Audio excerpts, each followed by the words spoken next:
Black College Sports Network.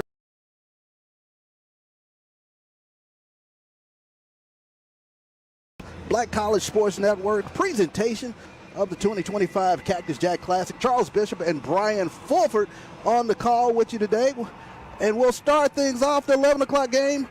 None other than the combatants from last year's SWAC championship game, the Jackson State Tigers and the Grambling State Tigers. Brian, they get ready to get it on and kick things off here to start the season. Happy Valentine's Day, Charles. Happy opening day of baseball, man. I tell you, if you love baseball, what a great day to start the season, man, on Valentine's Day. And if you love SWAC baseball, no better way to start the season, as you said, than with a rematch of the championship game. It's a bit cold. Hopefully it doesn't go as long as that game did, but hopefully we get the same kind of fireworks. I'm excited for the start of this season, Charles. Yes, indeed. These two, a huge one last season that ended. Grambling coming away with the SWAC championship in a 6-5 thriller. And like you said, looking for fireworks today to kick things off here at the Cactus Jack Classic here from the home of the two-time World Series champion, the Houston Astros. I tell you what, we take a look at it. Jackson State, they bring quite a big back from last season when you take a look up and down their lineup. Yeah, look, this is a team led by one of the great SWAC coaches, one of the great baseball coaches in college baseball. Coach Omar Johnson, who's been with the program since 2007, has over 570 career wins at Jackson State. Charles, this season, he might hit number 600. If the season goes the way Jackson State Tiger Nation hopes, we could be looking at sometime in April win number 600 for Coach Johnson, and he brings back a great group. They will be contenders for the title this year. No doubt about it. We take a look at the Grambling Tigers. When we take a look at it, they bring back a few guys as well. But it's a bit of a different lineup this season for the Grambling State Tigers, but no doubt about it, they're looking to come right back into the thick of things in the SWAC. Definitely. Coach Davin Pierre in his fourth year as a head coach, but of course, as you know, he's been a part of the program since 2010, was a part of a championship in 2010, helped lead them to their first title last season since 2010. And, there are only 3 returners in this starting lineup that we're going to talk about that are from that team. Let's call it a reload. We're not going to use the word rebuild, yeah. but in this era of college athletics, let's call it a reload. And there's been some great recruiting there for Grambling State, and I'm sure Coach Pierre is going to have a great squad this season. Yeah, taking a bump today for the Jackson State Tigers is Eric Gonzalez. Eric Gonzalez will be on the mound today for the Jackson State Tigers as we get ready to get things started here. Martavius Thomas will kick things off here for the Grambling State Tigers, the leadoff man from a chilly Dyken Park. Yeah, didn't have this on the bucket list, Charles. Glad I brought some coats with me. Yes, indeed, as Gonzalez starts things off with a strike, working to Martavius Thomas.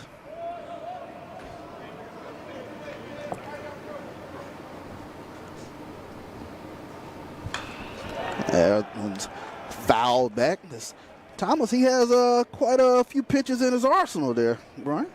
Yes, he does. There's the curveball, can throw a good changeup, and a heavy strike pitcher. So I know it's going to be important for him to get off the strikes, especially early in the season here, first game. Pitch just a bit outside as we take a look at Grambling's lineup. As we mentioned, Martavius Thomas will start things off from center field at short. Nyan Hayes.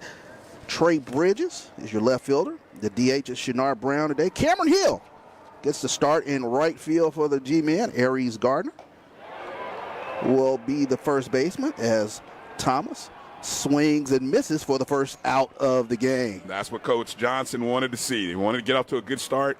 And it's always interesting at the beginning of the season, who has the advantage? Is it the pitchers? Is it the hitters? The newness. First pitcher, first plate appearance, all of those factors. The age-old question, who has the edge early? Exactly. As Gonzalez pumps another one in there for a strike as we finish out the lineup. Shannon Martin's at third base for the G-men. Chris Marcellus behind the plate. Keanu Jacobs Guichard at second. And pitching today for the G-men is Randy Reyes as that one is fouled back. And quickly, Gonzalez is up 0-2 in the count. Around the infield for Jackson State, on first is Wilbert Perez. On second, Letty Alvarez. At shortstop, Robert Tate. And on third, Tyshawn Petty. In left field, Davion Hull. Center field, Jordan McClatty. And Joseph Eichelberger in right. Behind the plate, Hedrick Torres. And as you mentioned, on the bump, Mr. Gonzalez, Eric Gonzalez on the bump.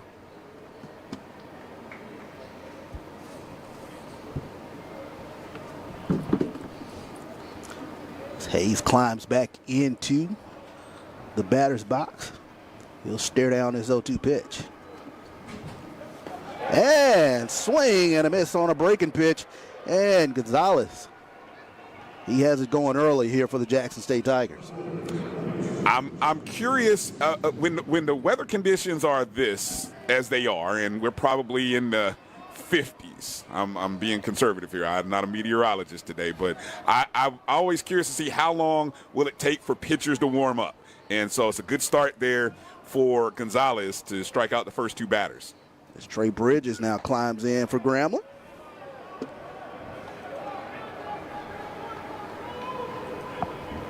Bridges is your left fielder today. So he's getting the start here for the G-Men, and that one is a little bit outside. Count runs to 2-0 here on Trey Bridges. As Eric Gonzalez starts things out with a couple of Ks, backwards Ks. There's a pitch. That one just a little bit low. Bridges runs the count to 3-0. Always good to see batters kind of working them after the first couple of strikeouts here. Mm-hmm.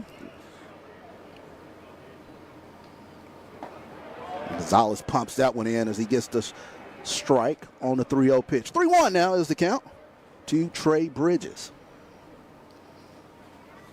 See if Bridges sits back on this one. And that one's just a bit outside as Trey Bridges is able to coax the walk out of Gonzalez. So the G-Men have their first runner on today. Good decision by Bridges on a 3-1 pitch to kind of sit back and make Gonzalez throw him a strike. Well, one thing we know about this Southwestern Athletic Conference, there's a lot of speed, so we'll see if Coach Davenpierre gets the guys up and going here in the top of the first inning. Just underway here from Dyken Park, the 2025 Cactus Jack Classic. Shinar Brown digs in now for Grambling. Gonzalez will check the runner, and on cue, we talk about speed and the swag. Let's go check that runner. Mm-hmm.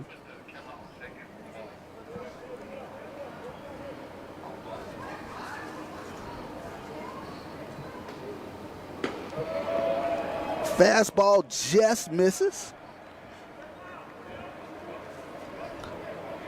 for ball one to Shinar Brown.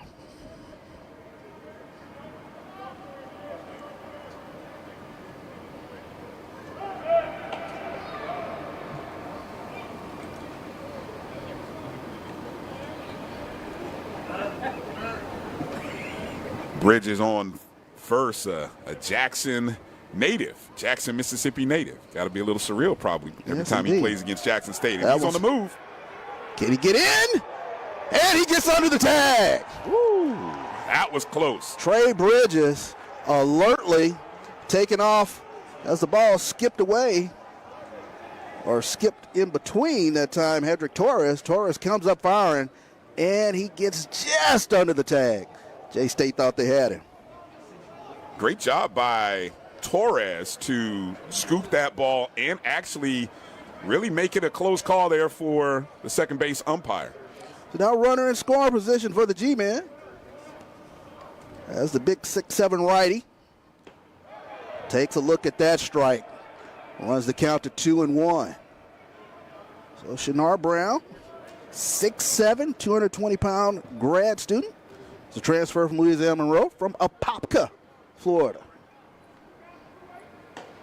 That fastball just misses the target, runs the count to 3-1. So now after Gonzalez got the first two outs with relative ease, runs into a bit of a sticky wicket here. Runner on second. 3-1 pitch coming down to Shinar Brown.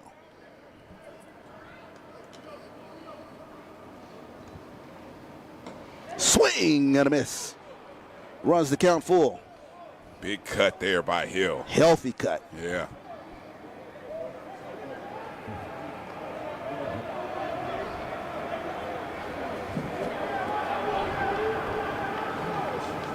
They'll bird dog the runner back. Here's the pitch. And it calls across for a strike. So Eric Gonzalez found a little bit of trouble, but he'll work his way out of it. As we go to the bottom of the first inning, no score yet from Dyken Park. We'll be right back here on the Black College Sports Network.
And welcome back to the Cactus Jack Classic here from Dyken Park, Jackson State, and Grambling. Just underway. We move to the bottom of the first inning as Robert Tate, the shortstop, steps in for the Jackson State Tigers. And he'll swing and a miss. On the bump today for Grambling is the lefty, Randy Reyes. Last season, he went 3-3 on the mound for Grambling in 7 appearances, 3.38 ERA, as that one is fouled back. Yeah, he jumps ahead on Tate now, who Tate comes in not wasting any time. He's like, I'm swinging. I'm swinging here early. It's too cold to be just sitting out here. Yes, indeed. As that one a little outside. Around the diamond for Grambling on first, Aries Gardner. On second, Keanu Jacobs-Guichard. The short, Nyan Hayes. On third, Shannon Martin. That one, fastball just inside. Evens the count at 2-2. Out in left, you've got Trey Bridges. In center field, Martavius Thomas. And in right, Cameron Hill. Behind the plate, Chris Marcellus.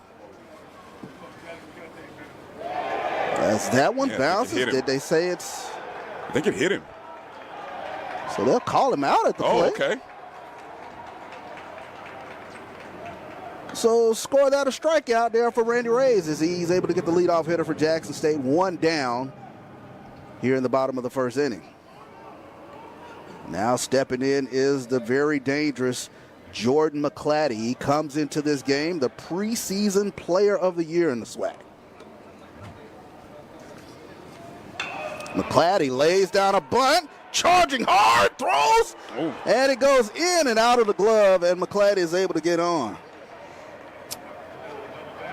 As Shannon Martin came up, strong throw, but the ball goes in and out of the glove of Aries Gardner. I imagine that'll probably be an E3.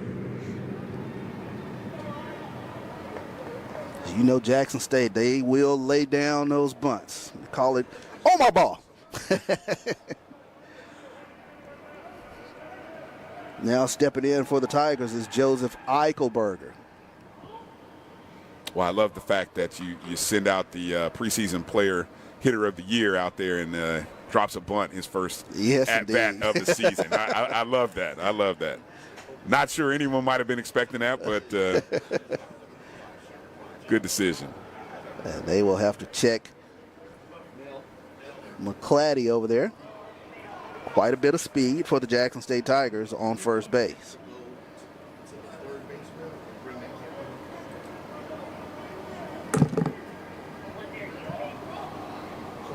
Haven't seen that scored as an error just yet. As that pitch goes across for a strike.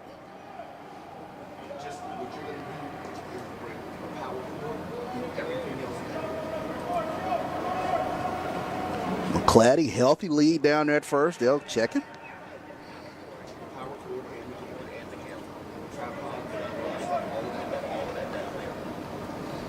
Jordan McClatty last season, 40 of 43 bases stolen. They got a pick, and they will throw him. Oh! He drops the ball. Wow. He had him. Yeah, they had him. Couldn't hold on to the ball. Did not hold on to the ball as the shortstop that time for Grambling. Unable to make the play, Nyan Hayes. Not an official score, but I'm wondering if that's a second infield error. Yes, indeed. Unofficially. I mean, obviously, we'll wait to see what the scoring comes. But now you got a runner in scoring position already. And the dangerous Joseph Eichelberger up. 1-1 is the count. One out here, bottom of the first inning. And that fastball up and in.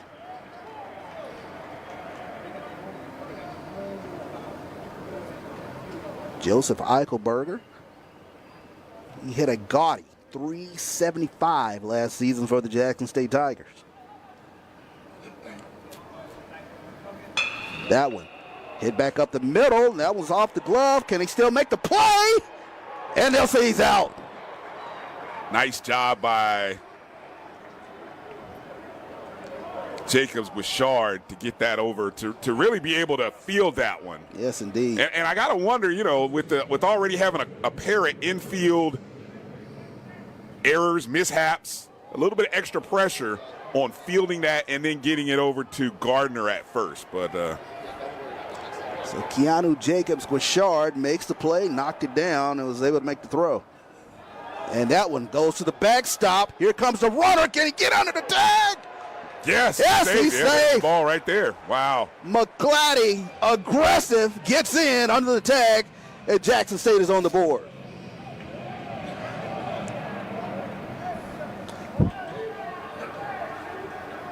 Yeah, that was a tough run there for Marcellus. And McClatty showing some good speed, great alertness.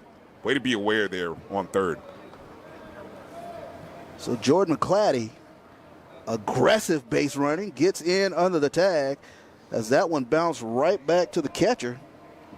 Marcellus tried to apply the tag to no avail. So McClatty gets on first on an error, gets the second on an error, and then gets home on either a pass ball or a wild pitch. Probably a pass ball. Probably a pass ball. Yeah. Wow.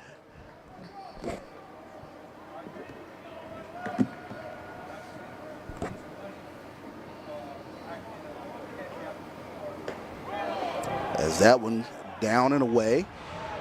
2-0 now to the batter, Wilbert Perez, the junior from San Cristobal, Dominican Republic.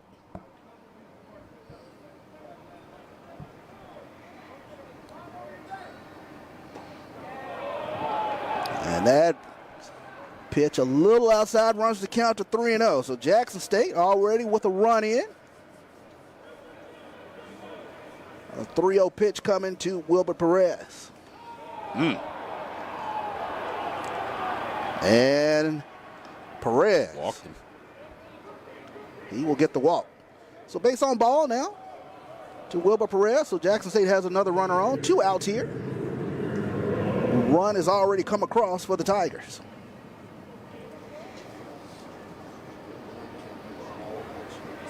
Well, Coach Pierre, Grambling wanted to get off to a hot start. Doing a little bit of the opposite right now. So Rays will pump that one in to Pierre Cabral, who's DH in the day. Another young man from Santo Domingo, Dominican Republic.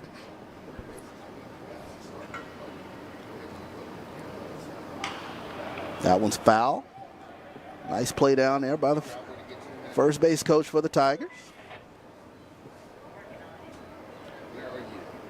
So going back, we are going to score that a wild pitch on. Glad he scores on the wild pitch. Okay.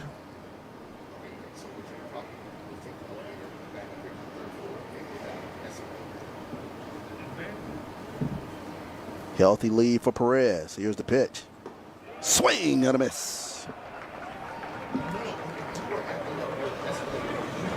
So Cabral will go down. The Tigers, the Grambling Tigers, will avoid any other issues. As we move now to the second inning here at the Cactus Jack HBCU Classic, is Jackson State 1, Grambling nothing.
And welcome back to the Cactus Jack Classic. Jackson State on top, 1-0.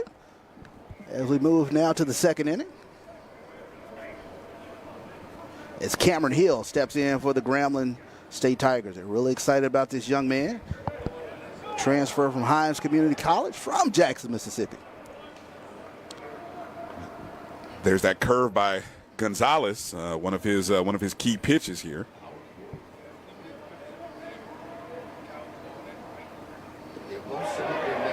That's that one. Breaking pitch down in the dirt, and Hill, they got him swinging. Yeah, already jumped out. So 0-2 now coming to Cameron Hill. Breaking pitch down in the dirt, runs the count to 2-1. But Brian, I tell you what, Jackson State early in this game got a fortuitous bounce, able to get a run in. I'll tell you, 1 run on 0 hits, but 3 errors unofficially, and 1 left on base. Not a bad start. Healthy cut. That one's fouled off the catcher.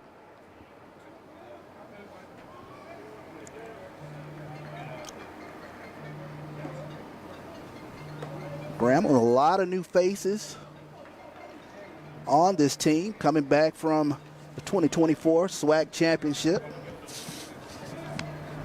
Tell you what, they had some guys. They had some studs last year. Cameron Buford comes to mind. I tell you what, as that one bounces in the dirt, runs the count to 2-2. I mean, when you win a championship, it's usually on the bats of some great guys' names who had great seasons, and none other than Buford. Man, oh, what a tournament! What a tournament! What a tournament!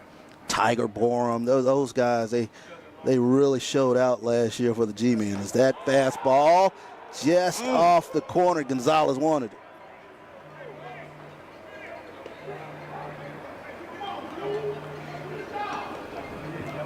Gonzalez wanted it. The catcher wanted it.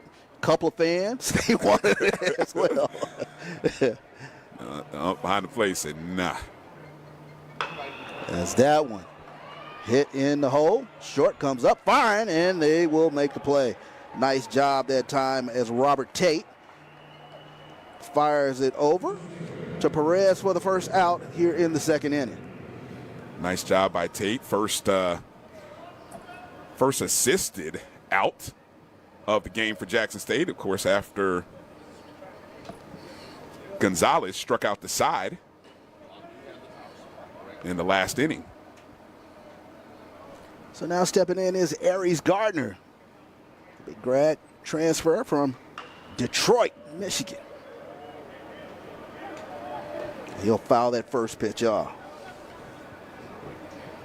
Jackson State outfield, they'll play him straight up.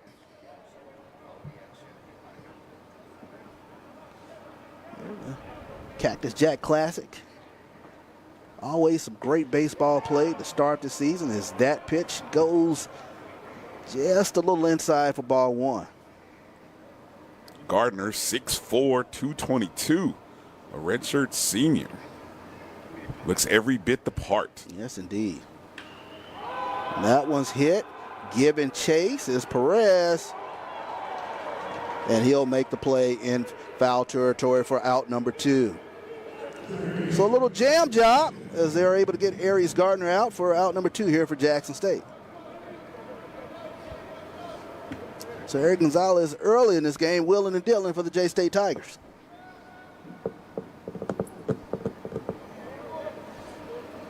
So Shannon Martin now will step in for Grambling, transfer from Texas Southern, and he'll look at strike one.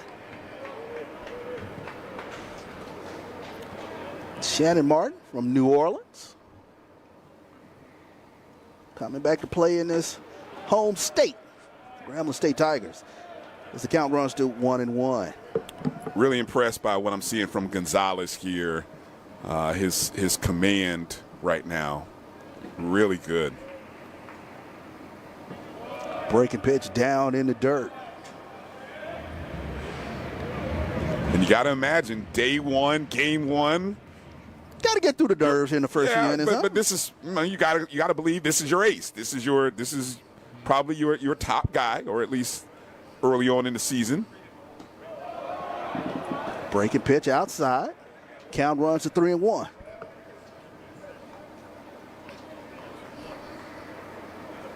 Shannon Martin, the number 7 man in the lineup for the G-Men. Fastball catches the corner, runs the count full. Good patience there by Martin.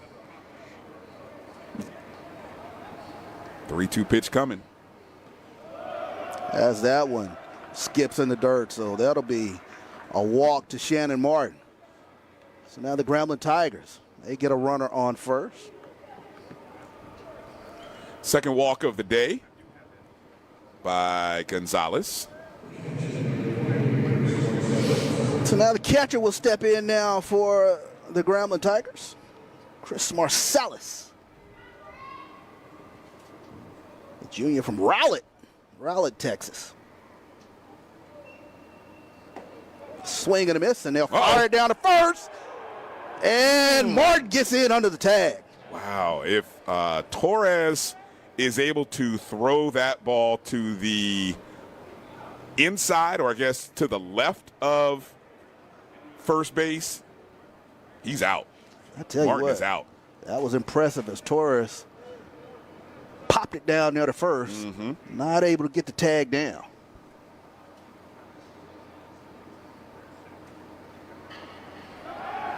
Now Gonzalez will check the runner. Last time Gonzalez had a runner on, he was able to strike out the batter. So see what he does here. That one just misses for another ball.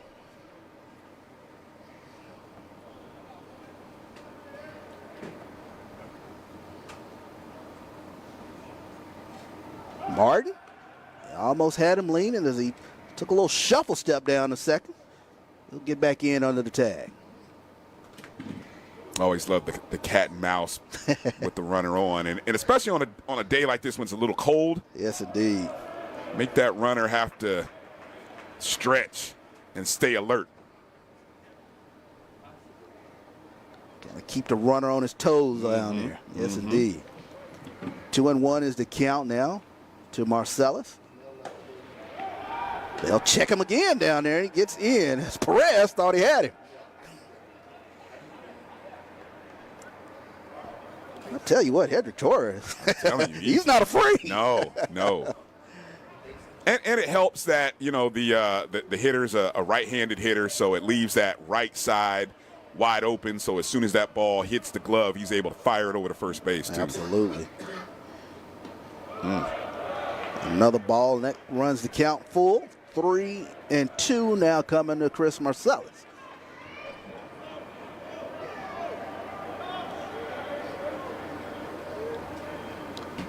Three-two pitch, 2 out. Shannon Martin on first for the Grambling State Tigers.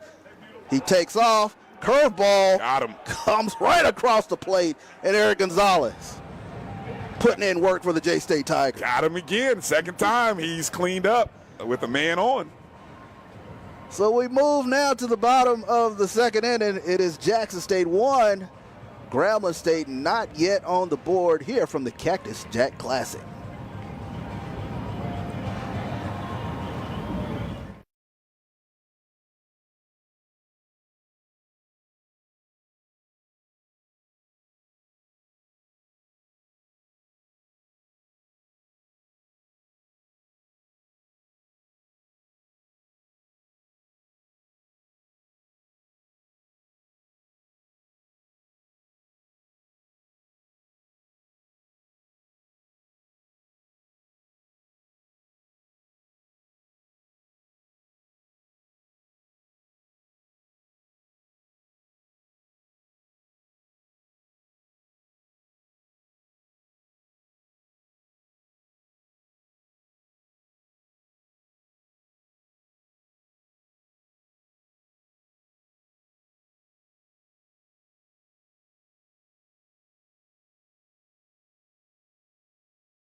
And welcome back here to Cactus Jack HBCU Classic. Jackson State and Grambling here for the Businessman Special, the 11 o'clock game. We get ready here for the bottom of the second inning. Stepping in is Letty Alvarez for the Jackson State Tigers. And he shows bunt right on the first pitch. Good decision there for Coach Johnson. Try to take advantage of some of those fielding errors that plagued Grambling in the first. Yes, indeed. Make the infielders get up and move a little bit. 11 o'clock game here at Jackson State and Grambling. Of course, more action today here from the Cactus Jack HBCU Classic. Alabama and A&M and Prairie View will be the 3 o'clock matchup as that pitch goes a little outside. And the nightcap tonight, the Texas Southern Tigers and the Southern Jaguars. Come on out. Catch a little HBCU baseball today as that one is slapped into right field and we'll get down. So Letty Alvarez gets on for the Jackson State Tigers. Drop right there in front of Cameron Hill. Made a good decision to not dive or just try to keep that one in front of him. So it's 3:15 down the lines here at Dyken Park. 366 in the power alleys, 409 dead center. First true single of the game. So Davion Hull now steps in for the J-State Tigers. Nice lead from Alvarez. He shows bunt, fielded cleanly by Martin. He'll check it down to second and fire to first for the first out. Good job by Tyshawn Petty. Fields it cleanly, gets it over to Perez, or excuse me, by Martin over to Gardner.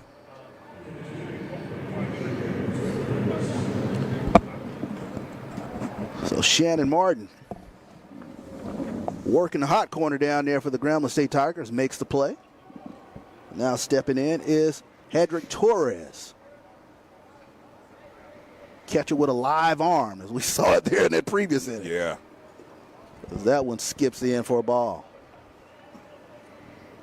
And already Jackson State with runner in scoring position for the second consecutive inning.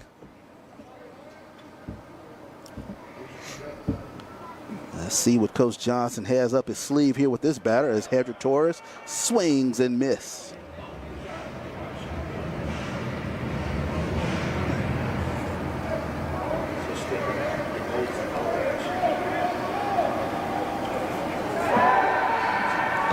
As they will check Alvarez out there at second.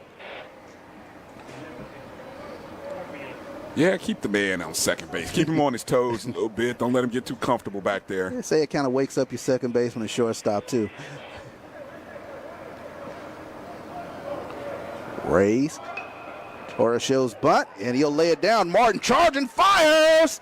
And it hits the runner, and it will skip into right field. Alvarez will come in, and Torres will make his way to second. And we'll see how to score that one. That could be a E5 there on Shannon Martin. And the early strategy of putting the ball in play, forcing the infielders to have to make plays. It's working out early for Coach Johnson and JSU. Yes, indeed. Jackson State goes up 2-0. Grambling coaches will go out and they'll talk a little bit about this defense early here for the Grambling State Tigers. Been a little shaky early in the infield with a few misplays there. Just a little. And you know what's always interesting at these guys have been practicing for a month now. There's no preseason. There's no preseason games in college baseball. So there's no. Which is something I know. Side note, it's something I would love to see the NCAA allow. Let these. I mean, they do it everywhere else. Let these. They do it in high school. You do it in the pros. Why not college, Charles? Why not let these teams get at least a series against some other competition other than your own guys, just to get the juices. Just to get the juices up and running. I don't know why. Why that's so hard. But okay, I'm not here to legislate the NCAA. Not this weekend. Not this weekend. We'll save that for another show, another weekend. So Randy Rays now working to Tyshawn Petty, sophomore from Atlanta. Swing, and that one is hit into left field. Here comes Torres, and that one's misplayed, and he will score easily.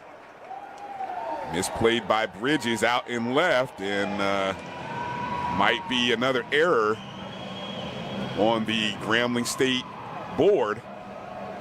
So Tyshawn Petty smacks one out in the left field for an RBI for the Jackson State Tigers. They go up 3-0. As we come back to the top of the lineup, and the sophomore from Chi-Town, Robert Tate, steps in. Second team preseason all SWAC selection. I tell you, good things happen when you put the ball in play, Brian. Yes, indeed. Yes, indeed. And I know Tate is watching everyone else have some success. I know he's going to be hungry to put this ball in play here. His second at bat. He'll take the breaking pitch over for a strike. Count evens at 1-1. Healthy lead down there from Tyshawn Patty as he drove in Hedrick Torres.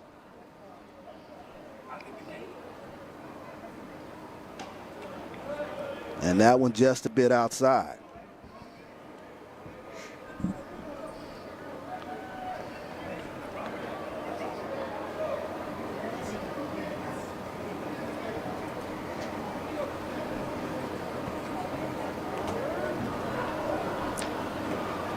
And that pitch just on the inside.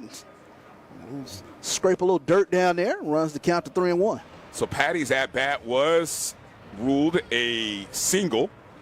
So that turns out to be another single for Jackson State.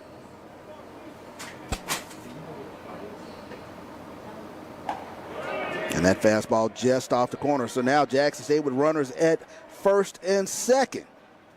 Still only one out here in the bottom of the second inning. You're just joining us. 3-0 is your score.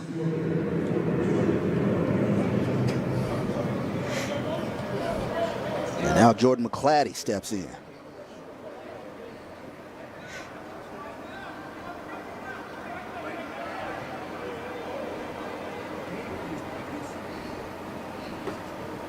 So McClatty will look at ball one here.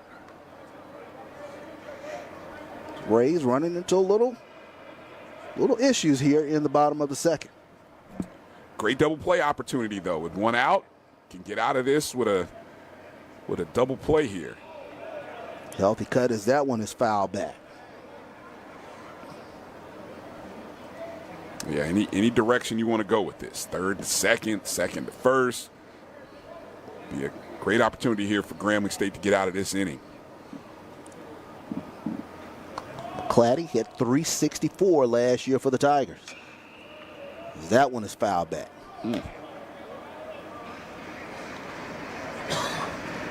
4 home runs, had 14 doubles last year for Jackson State on 42 RBIs.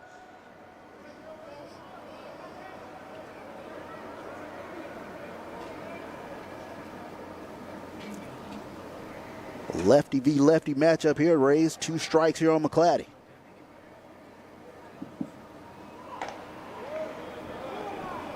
That one just off the corner.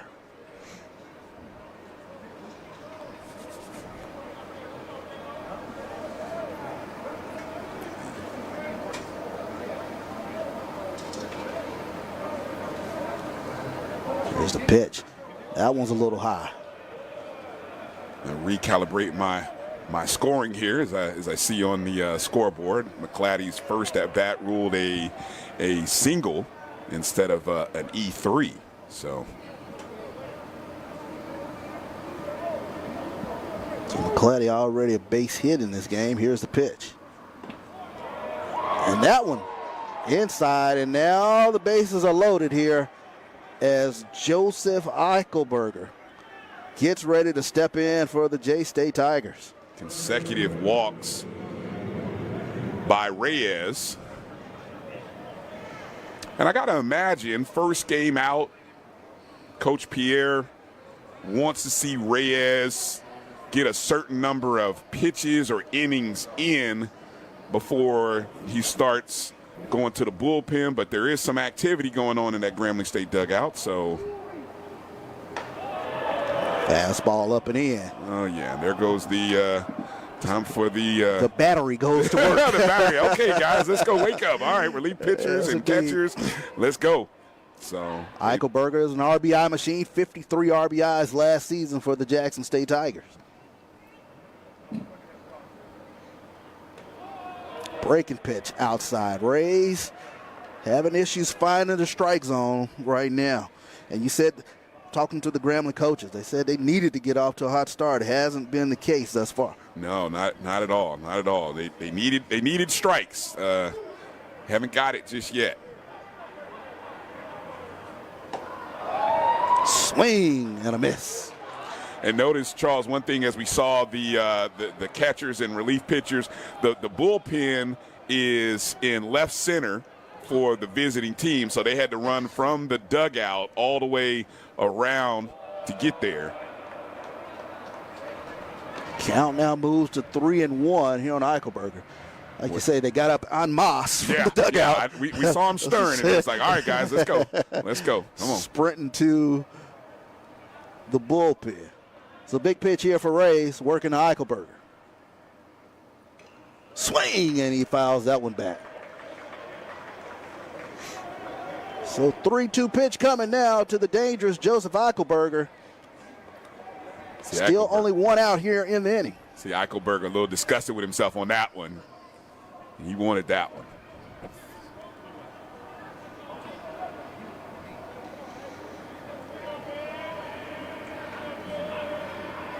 Swing, and that one's foul back.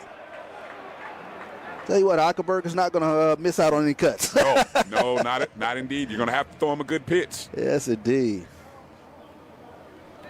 Again, double plays option is available for Grambling here. It can go anywhere. Eichelberger from that fertile recruiting ground in Georgia, from Lithonia. Here's the pitch. And that one's outside, and he'll walk in a run. Third consecutive walk by Reyes.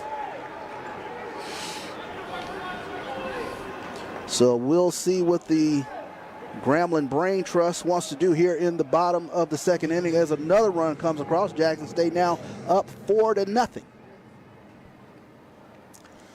Yeah, you try to use as much time as allowed here to settle your guy down, gives bullpen a few more pitches.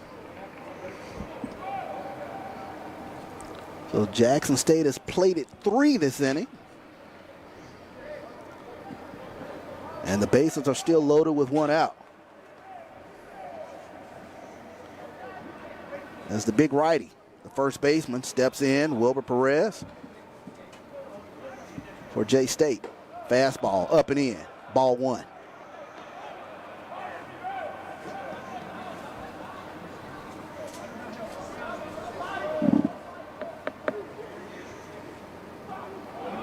Breaking pitch gets across, swing and a miss. Evens the count at 1-1. Mm-hmm.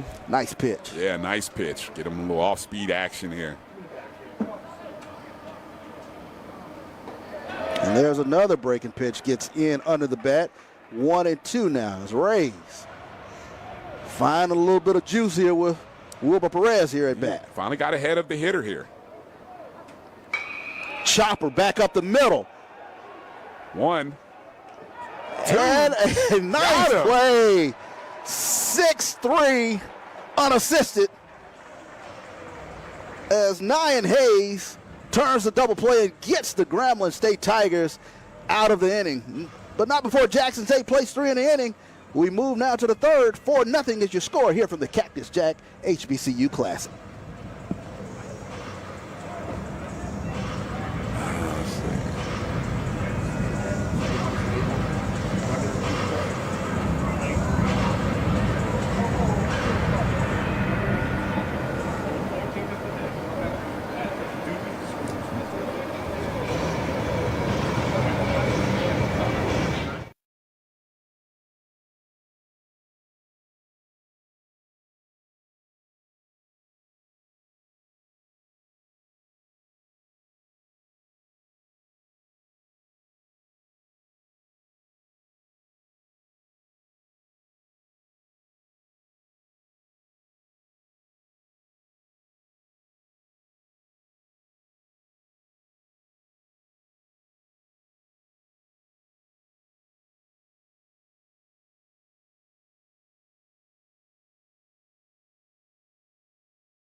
Back to the action.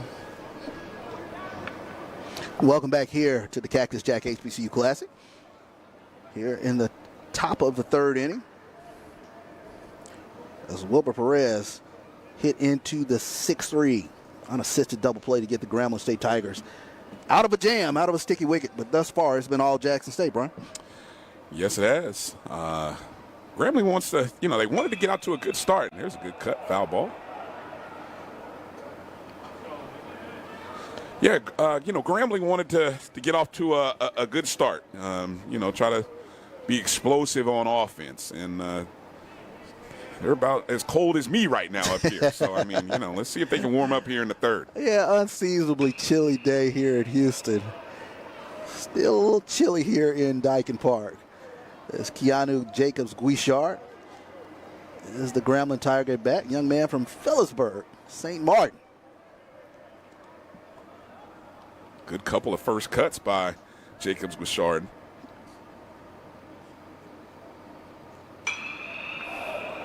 Hanging tough with two. Count stays at 0-2 here on Jacobs Guichard. All three fouls have gone in the same direction. Would not be surprised if Gonzalez gives him a little inside off speed. Yeah, you called it. Guichard hanging tough, fouls that one back. Stayed at a Holiday Inn last night, Charles. I see you have your managerial hat on today. Gonzalez fires that one in. Breaking pitch in under the bat of Jacobs Guichard for the first out. Another strikeout. Swinging strikeout for Eric Gonzalez. 5th K of the day for Gonzalez. Looking like a true ace. Yes, indeed. For Jackson State. Looking like a real Friday night starter for the Jackson State Tigers. Rolls us back to the top of the lineup. Martavius Thomas steps in. He struck out in the first.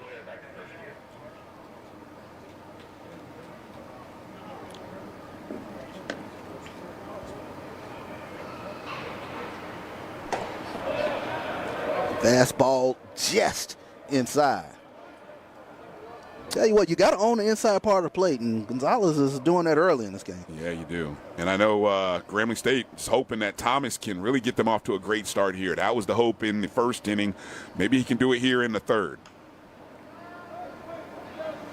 Swing, and that was...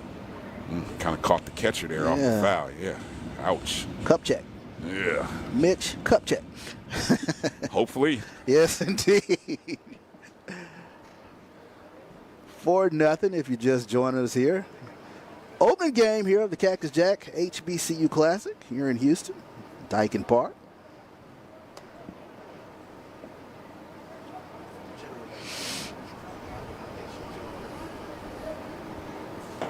And there's a fastball, swing and a miss from Thomas.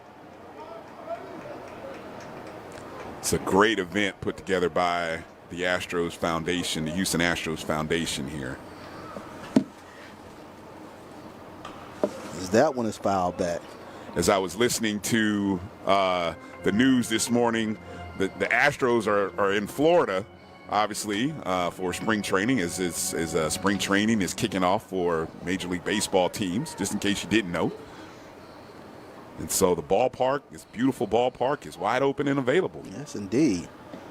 Swing and a miss. And that'll be the second strikeout for Martavius Thomas as Eric Gonzalez. And that breaking pitch is working early here. Yeah, Gonzalez is dealing, controlling the plate, and he is on it today. Which is kind of, I still think that's kind of odd for pitchers to be able to have that kind of stuff and control in this kind of weather.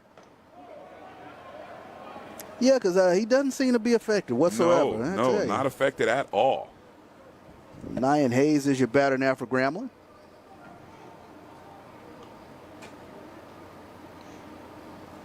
Breaking pitch gets across. Yeah, everything's working right now. Everything's working right now for Eric Gonzalez. Yes, indeed.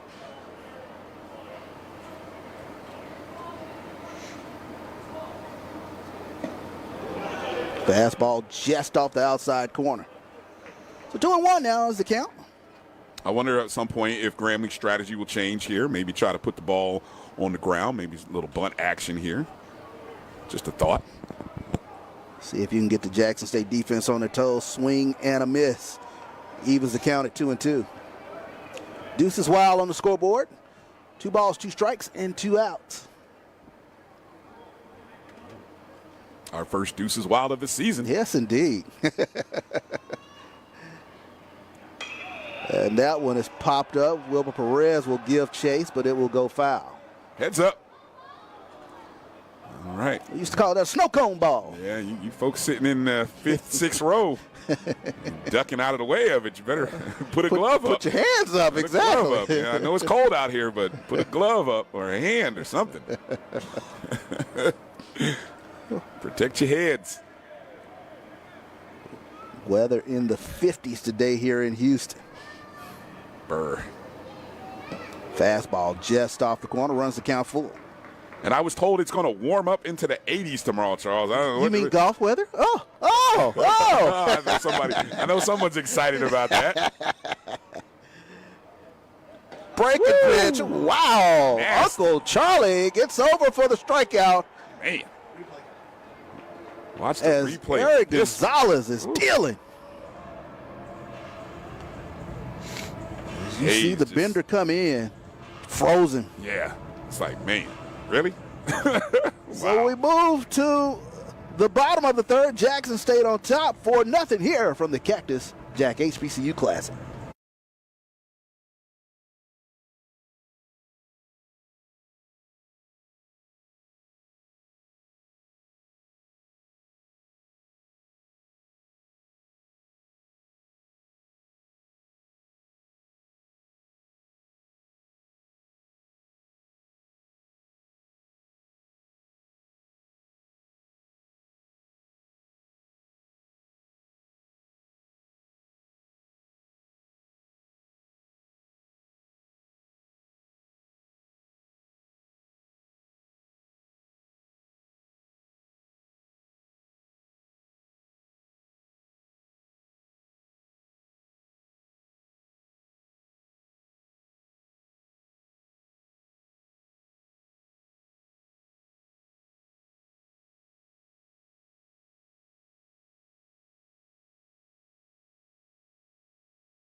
And welcome back to the Cactus Jack HBCU Classic here from Dyken Park.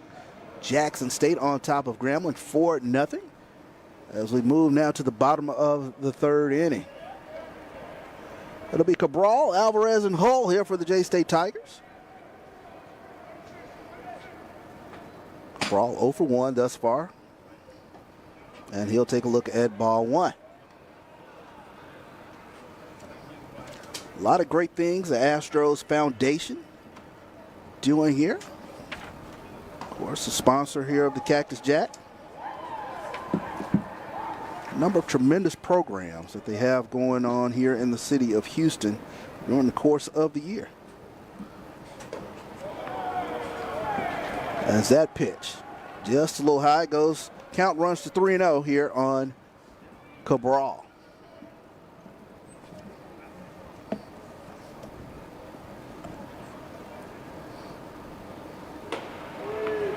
And that fastball gets across for a strike. Cabral was looking all the way. Mm-hmm. This is year 3 of the Cactus Jack HBCU Classic. And that fastball a little high, so that'll be a walk to Pierre Cabral. Yeah, walks have plagued young Mr. Reyes in this contest. That is his 4th walk of the ball game. Yeah. Jackson State doing a great job of showing some great patience at the plate. So Letty Alvarez squares the bunt. He'll foul that one off. And on cue, Jackson State does what they do. They do what they do. I mean, man. They can small ball you to death. Alvarez, he singled to right in the second, I should say. And pick off, and looks like they have Cabral in a rundown. And they will get him going back in the first. 3-6-3. Looked like he was going to try to power his way through that just in case. Yes, indeed. But he is out. So Randy Reyes with the slick pickoff move as they get the Jackson State lead runner. And Coach Omar Johnson, he's going to come out and ask a question or two. Might have thought they might have been in the base path, or as we take a look at the replay, nice job that time, Reyes, with the pickoff of Cabral, but he's making the point that he thought the first baseman might have been in the baseline. So Omar Johnson using his baseball attorney skills.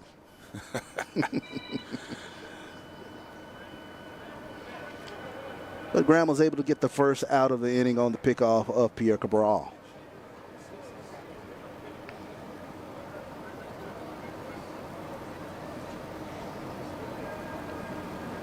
Reyes, breaking pitch, gets over. In those kind of situations, Charles, I'm always curious as to, where the line is between. As that one is shot back up the middle. Just past the diving shortstop, Nyan Hayes. Second consecutive single for Alvarez.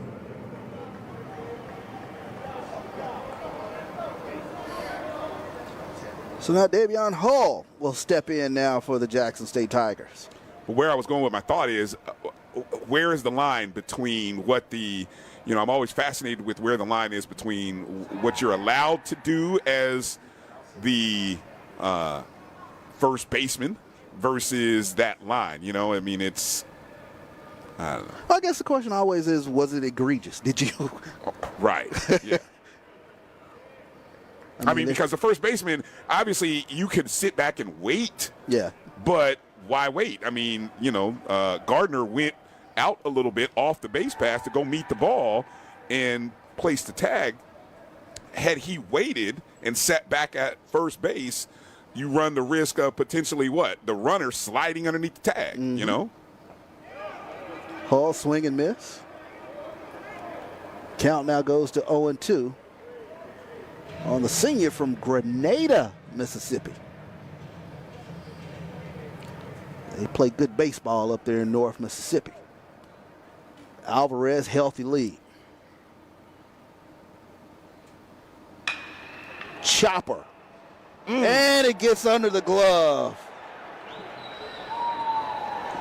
Yeah, that was a tough one for Jacobs Guichard because now Alvarez did not interfere. But you saw Alvarez coming to the. If you're in that position, Jacobs Guichard, the runner. You're thinking, okay, I got to get this, be able to turn this too. But at the same time, you've got a very speedy Alvarez coming at you. Hey, it's a tough play. You should be able to make it, but tough play still. Yeah, in between hop, we'll see the scoring. It should be E4 there on Keanu Jacobs Guichard. So now Jackson State with runners on first and third with Hedrick Torres at the plate for the Tigers. He squares the bunt, runner takes off, and he will go in unencumbered into second. Yeah, you're going to give that up, especially with the runner on third. No reason to risk it. Infield's going to move in a little bit, try to keep the runner from coming home, especially if it's something that's hit.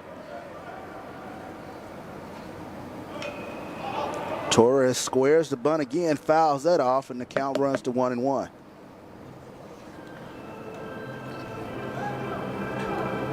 Two errors thus far on the Grambling State defense. Ball's been a bit jumpy today for the Grambling defense. Two that have been officially scored. Let's just say it like that. Scorekeepers are being very generous. Very first early, game of the first season. game of the season, being very generous here. I'd be willing to bet in May maybe not so generous in May or late April. Yeah, the principal comes out by then. So. Right. The Russian judge, if you will.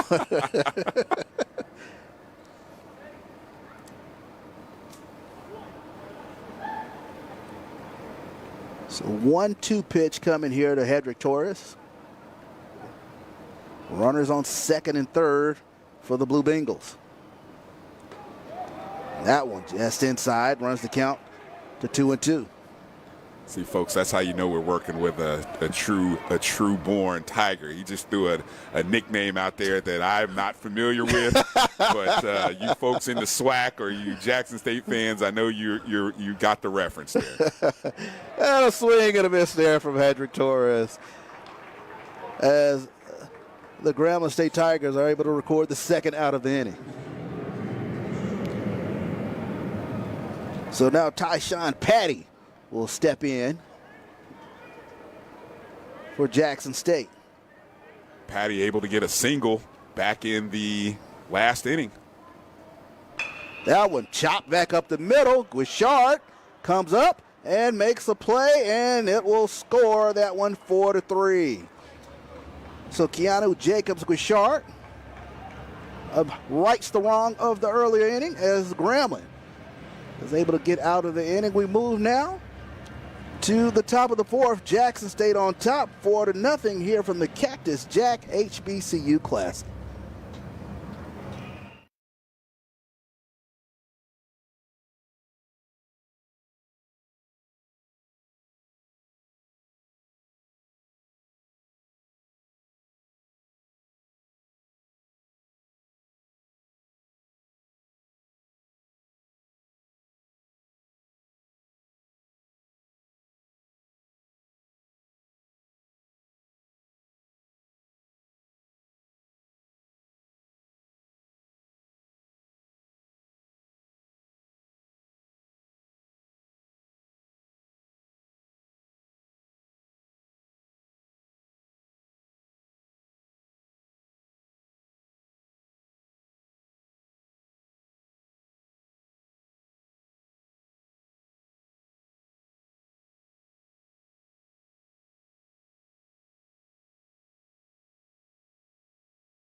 And welcome back to the Cactus Jack HBCU Classic. Jackson State on top of Grambling 4-0. We're now joined by Jay Latham here in the middle innings. Welcome in. I'm doing great, man. This is a great day, great event. Good to see some good baseball. It's the most wonderful time of the year. No doubt about it. What have you seen thus far, man? Oh, man, I mean, we're seeing some small ball action from Jack State. They're really putting the pressure on. I mean, their pitcher, Eric Gonzalez, Coach Omar, he said he's a strike thrower, and so far we've seen it. 7 strikeouts thus far for Eric Gonzalez as Trey Bridges hits that one back up the middle. Nice job that time. Does he keep it? No. In and out of the glove of Wilbur Perez. And as Letty Alvarez came up hard charging to make the play, but in and out of the glove of Perez. So Grambling has their first runner on. And that's all you need. It starts with one. I mean, if you're Grambling, you're looking for any sort of life, get some runners moved over, maybe some small ball, but you got to find some offense, and you got to find it fast. So Trey Bridges is able to leg out a single. So Shinar Brown steps in. He'll look at ball one. Shinar Brown, 6'7", grad transfer from Apopka, Florida.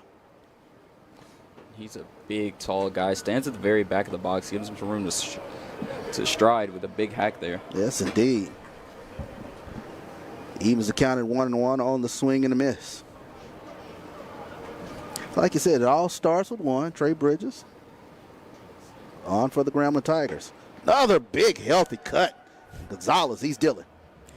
Yeah, Gonzalez definitely dealing, and he's playing into this aggression, going right out there, just a little bit on the edge, trying to get him to chase. And Shannar Brown's got some big eyes here. Fastball, fastball. Let's see if the breaking pitch is on its way. Here's the pitch. Another fastball, foul back. And, you know, I haven't seen much movement from Grambling State on the base pass. I would expect, you know, we got a lot of swag baseball. It's known for its small ball, and it's plenty of action. And we've seen it from Jackson State, but we get a pickoff there.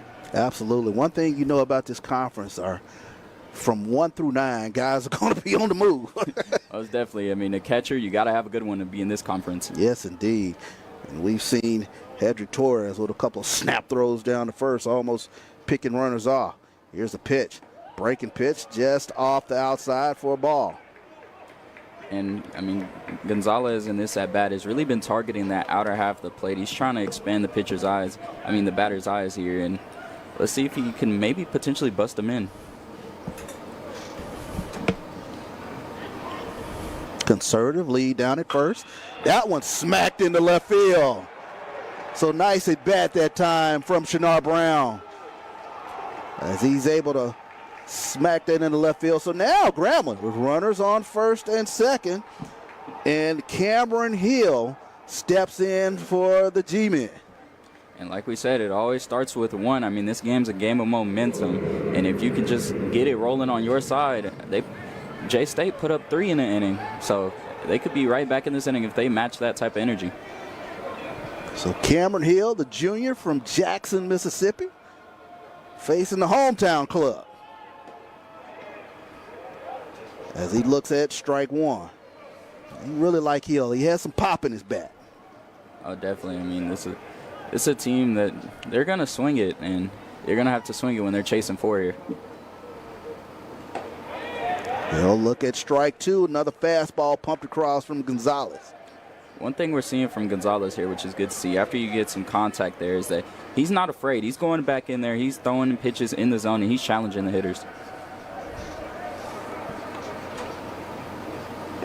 Breaking pitch in the dirt. Nice job that time by Torres, blocking it up. I tell you what, Torres is impressive back there. Really is. Real light on the feet. He's a quick mover.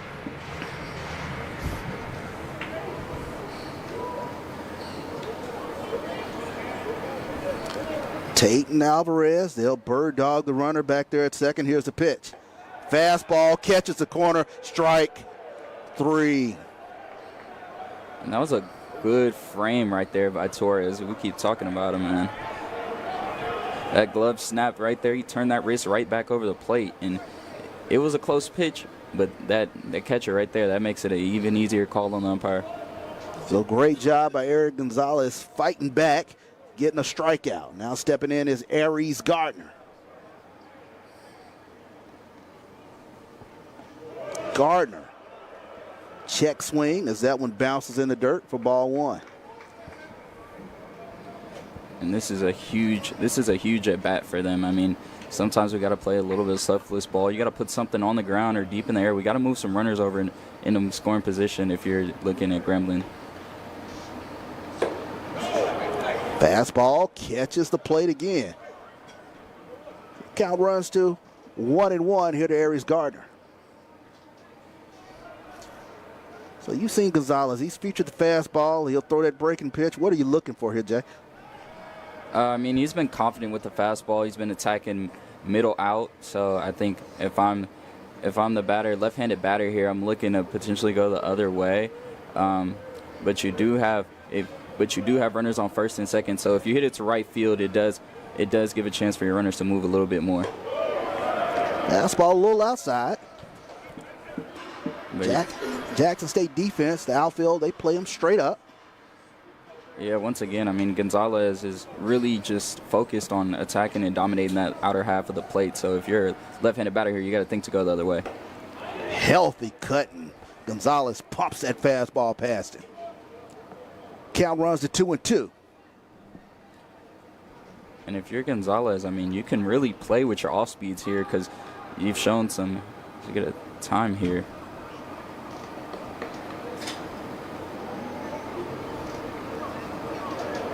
Looks like there's some sort of warning about clapping.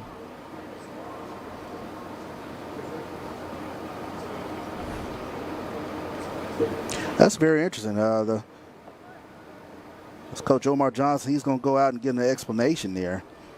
And you wonder maybe if the runner was maybe, I don't know, peeking into the glove or whatever the case might have been. That was the immediate stoppage of play. Yeah, I believe there's some sort of issue with maybe how they were like patting the gloves. I'm not too sure what's happening here. I mean, because both coaches asking for a little explanation here. It just looks like Coach Omar Johnson's a little more upset. Yeah, I tell you what, Omar Johnson, Coach Davian Pierre, they're both working their attorney skills, and looks like there's a warning being issued to both benches. So we'll try to get an explanation on what was going on down there. This is the SWAC conference, and you can't play in here if you can't handle a little heat and trash talking.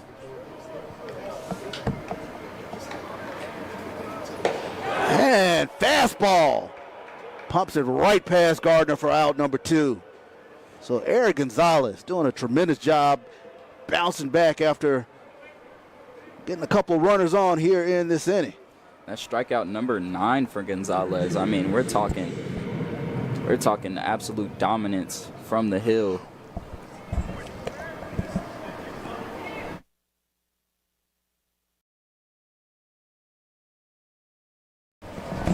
And here comes the pitch. That one's foul down the right field line, and it will go foul. Giving chase over there was the right fielder, Eichelberger.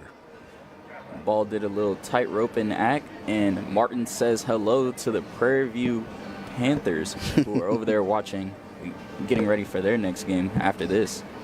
Of course, Alabama A&M and Prairie View, they are the 3 o'clock matchup today. Texas Southern and Southern will be the nightcap here on the first day of action here at the Cactus Jack HBCU Classic. 11-3-7 all 3 days for some great HBCU baseball action. That fastball is in the dirt. Once again, Gonzalez just attacking that outer half of the plate. And if you're Grambling State, you have to just, lock in here. This is a clutch situation. I mean, I don't think they've had this many runners on base so far this game. Breaking pitch gets over for a strike. I tell you. Gonzalez and that breaking pitch, it really snaps, doesn't it?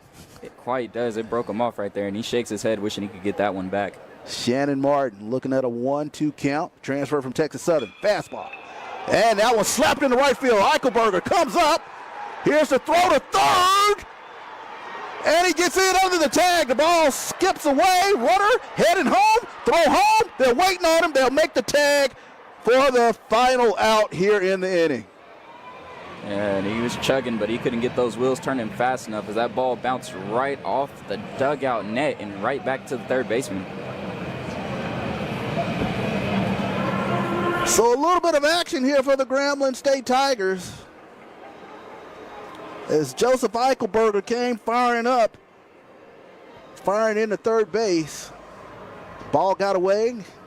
They were able to make the play at home, but they are able to scratch across 1 here in the inning. As we move now to the bottom of the 4th, it's Jackson State 4 and Grambling 1 here at the Cactus Jack HBCU Classic.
Hey, welcome back to the third annual Cactus Jack HBCU Classic 2025 version. First game today, Grambling and Jackson State. Jackson State on top of the Grambling State Tigers 4-1 as we move now to the bottom of the fourth inning. And we are seeing quite the action getting heat up as, Grambling State scraped a run across the board there. Yeah, they were looking to get another one, sneak another one in, and heads up play that time by third baseman for Jackson State. As that one is hit back to Rays. Rays will make the play. First PFP of the year. Yes, indeed. Unassisted from the pitcher for the first out of the inning.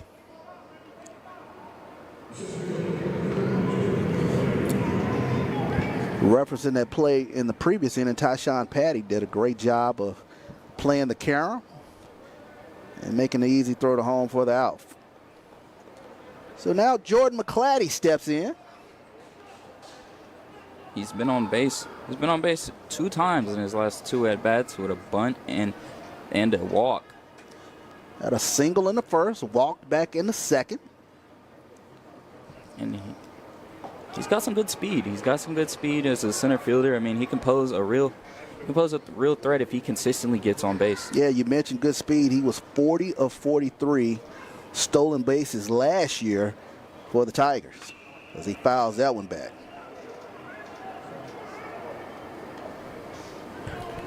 McClatty hit .364 in 55 games of action. 14 doubles and 4 home runs, 42 RBIs as he looks at another ball. And you talk about these games, early in the year. I know it's not in front of the home crowd, but it matters so much that you learn about your team in these type of tournaments. Explain that in terms of learning about the team.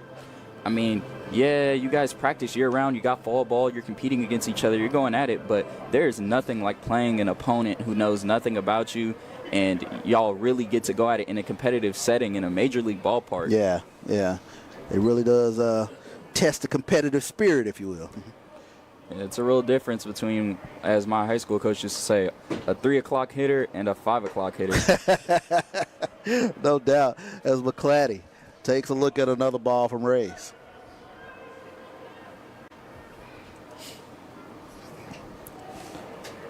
Jordan McClatty, swing and a miss as Rays gets the strikeout. And that was a good pitch mix there by Reyes. He was heavily attacking the upper part of the zone, trying to get McClatty to chase, and there he finally does. So 2 outs now here in the bottom of the fourth, and Joseph Eichelberger will step in.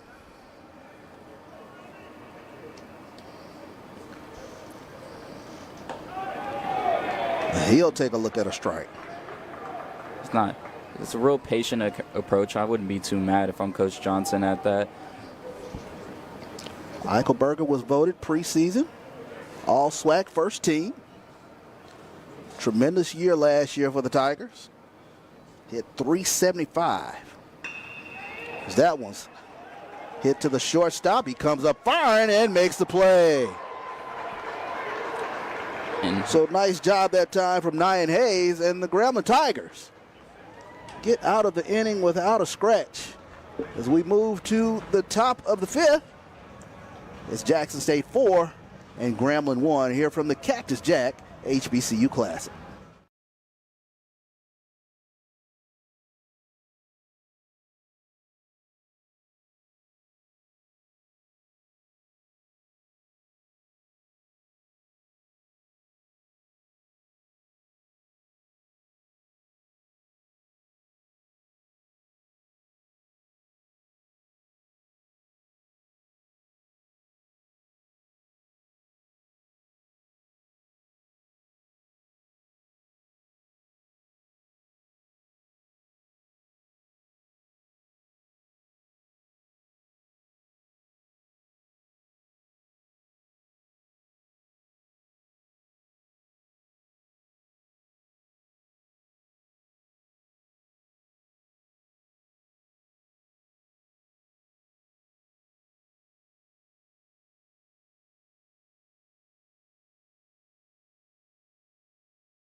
And welcome back to the Cactus Jack Classic here from Dyken Park, home of the Houston Astros. Of course, we mentioned this is the third annual Cactus Jack Classic. Of course, the Astros Foundation has hosted this classic for the past 3 years. Take a look at it in 2024. I mean, we had neighboring schools. We had Prairie View, Texas Southern, Grambling, Jackson State, and Alcorn here. Alabama A&M makes their first appearance this year in the Cactus Jack Classic. Great HBCU baseball, Jay. Absolutely, Charles, as that ball is laced into the gap of right center. And Jordan McClatty will track that one down as that one jumped off the bat of Chris Marcellus. And as you were saying, Charles, I mean, this is a great event. This is a great showcase put on by Cactus Jack and the Houston Astros Foundation. As I mean, a lot of times HBCU baseball goes overlooked, and there's some great talent out here. Tremendous talent out here. And then just what the Astros Foundation does with this game, when you take a look at it, there's a college fair, there's college symposiums, teacher appreciation programming, there's a game room.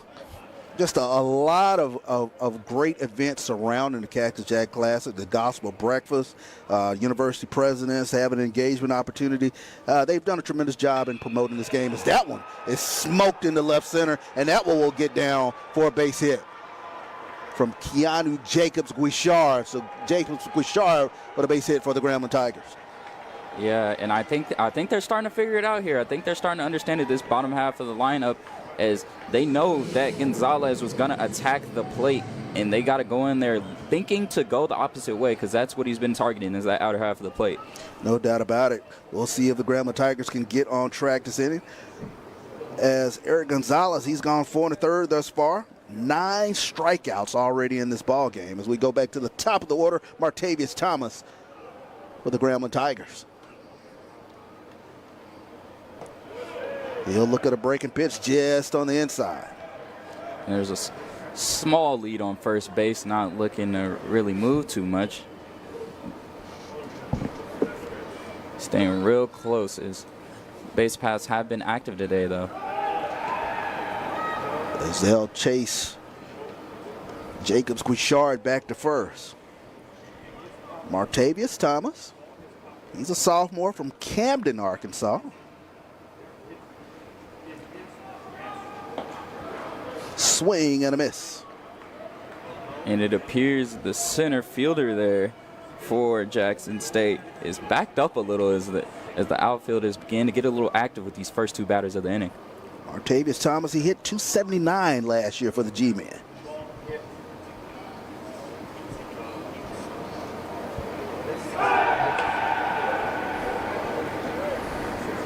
As Gonzalez checks the runner over there. A little bit of speed over there. Guichard is a threat in the mind of Gonzalez, but that's what you have to do as a runner, is get in that pitcher's head, distract him a little bit so he can potentially slip up and give the batter something he wants. Snap throw from Gonzalez. It'll chase the runner back. Quite worried about him here. Proving to be a true threat, as you said earlier, Charles. I mean, if you're in the SWAC, you're going to run. Yeah, I mean, we've talked about it. I mean, from the standpoint of this conference is full of tremendous athletes from 1 through 9 going up and down the order. And at any point in time, be ready for the bunt. Be ready for the base runner to take off. I mean, it is an active base running conference. Absolutely. No slouches or slobs on the corners, because they have to field and field well. And like we mentioned, you better have a good catcher back there, because he's going to get a lot of work. Very active. 2-1 is the count now to Martavius Thomas. It's going to be Coach Omar Johnson walking out there to talk to his pitcher. Maybe there's some sort of miscommunication between what he wants from the catcher, or is there some sort of game plan that's got to come up for this situation? Yeah, interesting move here. Omar Johnson going out to the mound to talk with his defense. You've seen they've checked the runner quite a few times over there. Coach Johnson thinks something's afoot here. I mean, absolutely. And I mean, if you're Coach Davin Pierre, you have to come out with something. You gotta start throwing the kitchen sink out there. I mean, it's still early in this game, but you don't want to wait around too long and fall behind, especially when they're starting to get opportunities now with base hits and putting runners on. So Grambling has been able over the last couple of innings, like you mentioned, to put a few base runners on and put the ball in play. Jackson State jumped out in this game. 3 runs in the bottom of the second inning.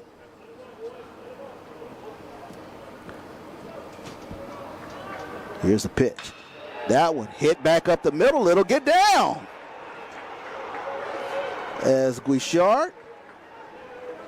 Jacobs Guichard takes a nice turnaround second, but he'll come back. So another base hit now for the Grambling Tigers, and they're starting to figure out Gonzalez now. Definitely. They're slowly starting to make an adjustment, but I don't know if you've noticed, but these contacts have been on the outer part of the bat, so they're trying to slow themselves down. They're trying to sit back on the ball and take it the other way now. And slowly but surely, they're starting to figure things out on Gonzalez. Yeah, a little different philosophy, if you will, in terms of some of these at-bats. And that one, a big drive down the left field line. Will it stay fair? And it drops right in front of the left fielder. Here comes the runners. 1 run comes in. And a Dyken Park double for Hayes.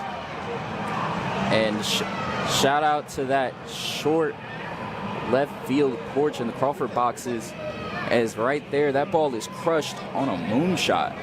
Yeah, you mentioned moonshot out there for Davian Hall, and he's trying to get under it and was not able to corral it. So now, Grambling, runners on second and third, only 1 out. And they've climbed back into this ball game. 4-2 now is the score.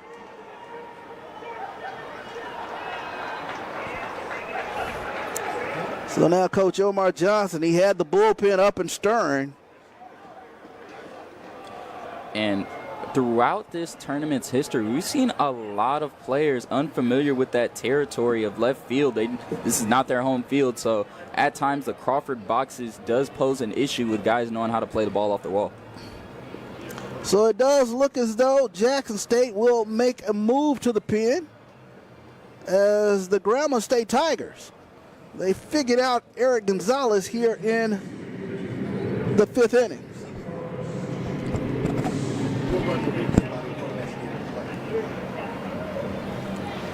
So now the Tigers. Looks like, as we take a look at the replay here, as you mentioned, that was a moonshot. Hull had issues with it out there, and Grambling was able to chase in a run. So now it looks like coming into the game is right-handed pitcher C.J. Lewis.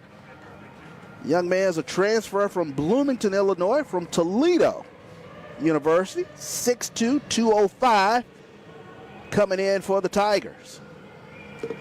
And nothing short of a phenomenal day from Eric Gonzalez. That's an applaudable effort there. I mean, you hate to see his day end in such a fashion, but Coach Omar Johnson doesn't want to let this lead slip away. I mean, you're talking about almost a double-digit strikeout type of day.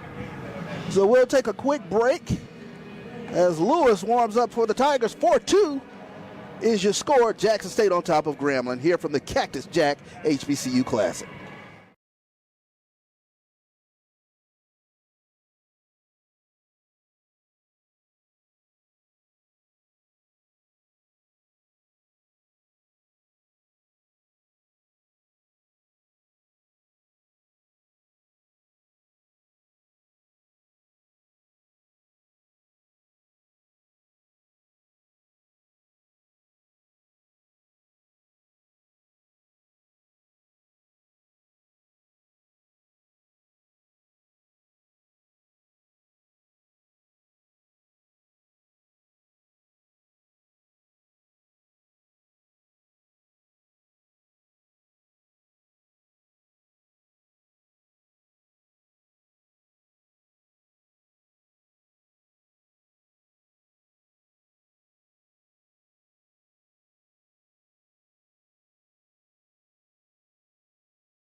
And welcome back to the Cactus Jack HBCU Classic. Jackson State on top of Grambling 4-2 as C.J. Lewis now comes in relief of Eric Gonzalez.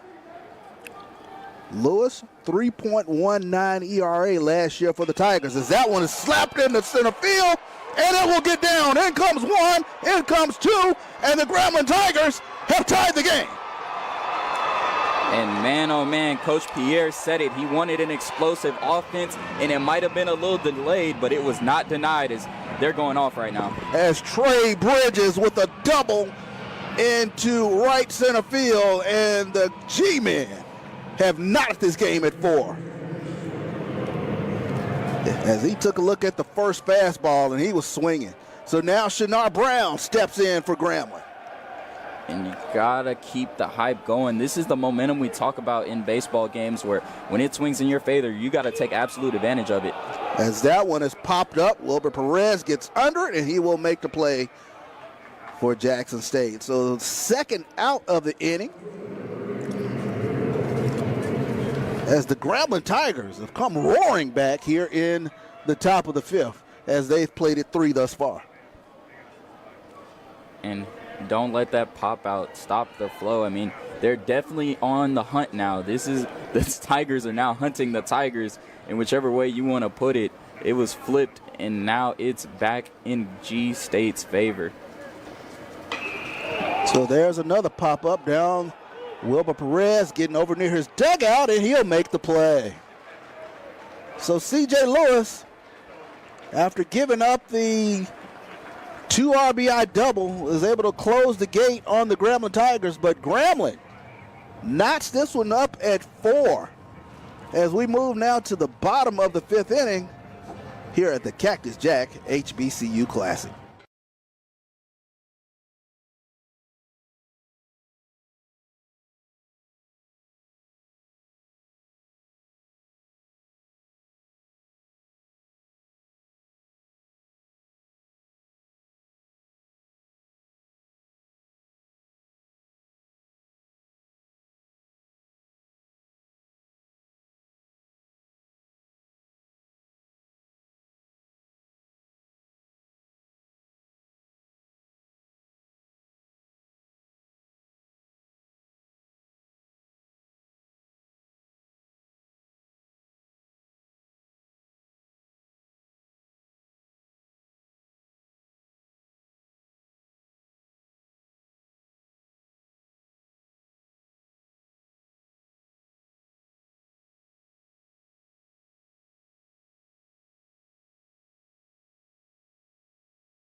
And welcome back to the Cactus Jack HBCU Classic. Charles Bishop and Jay Latham.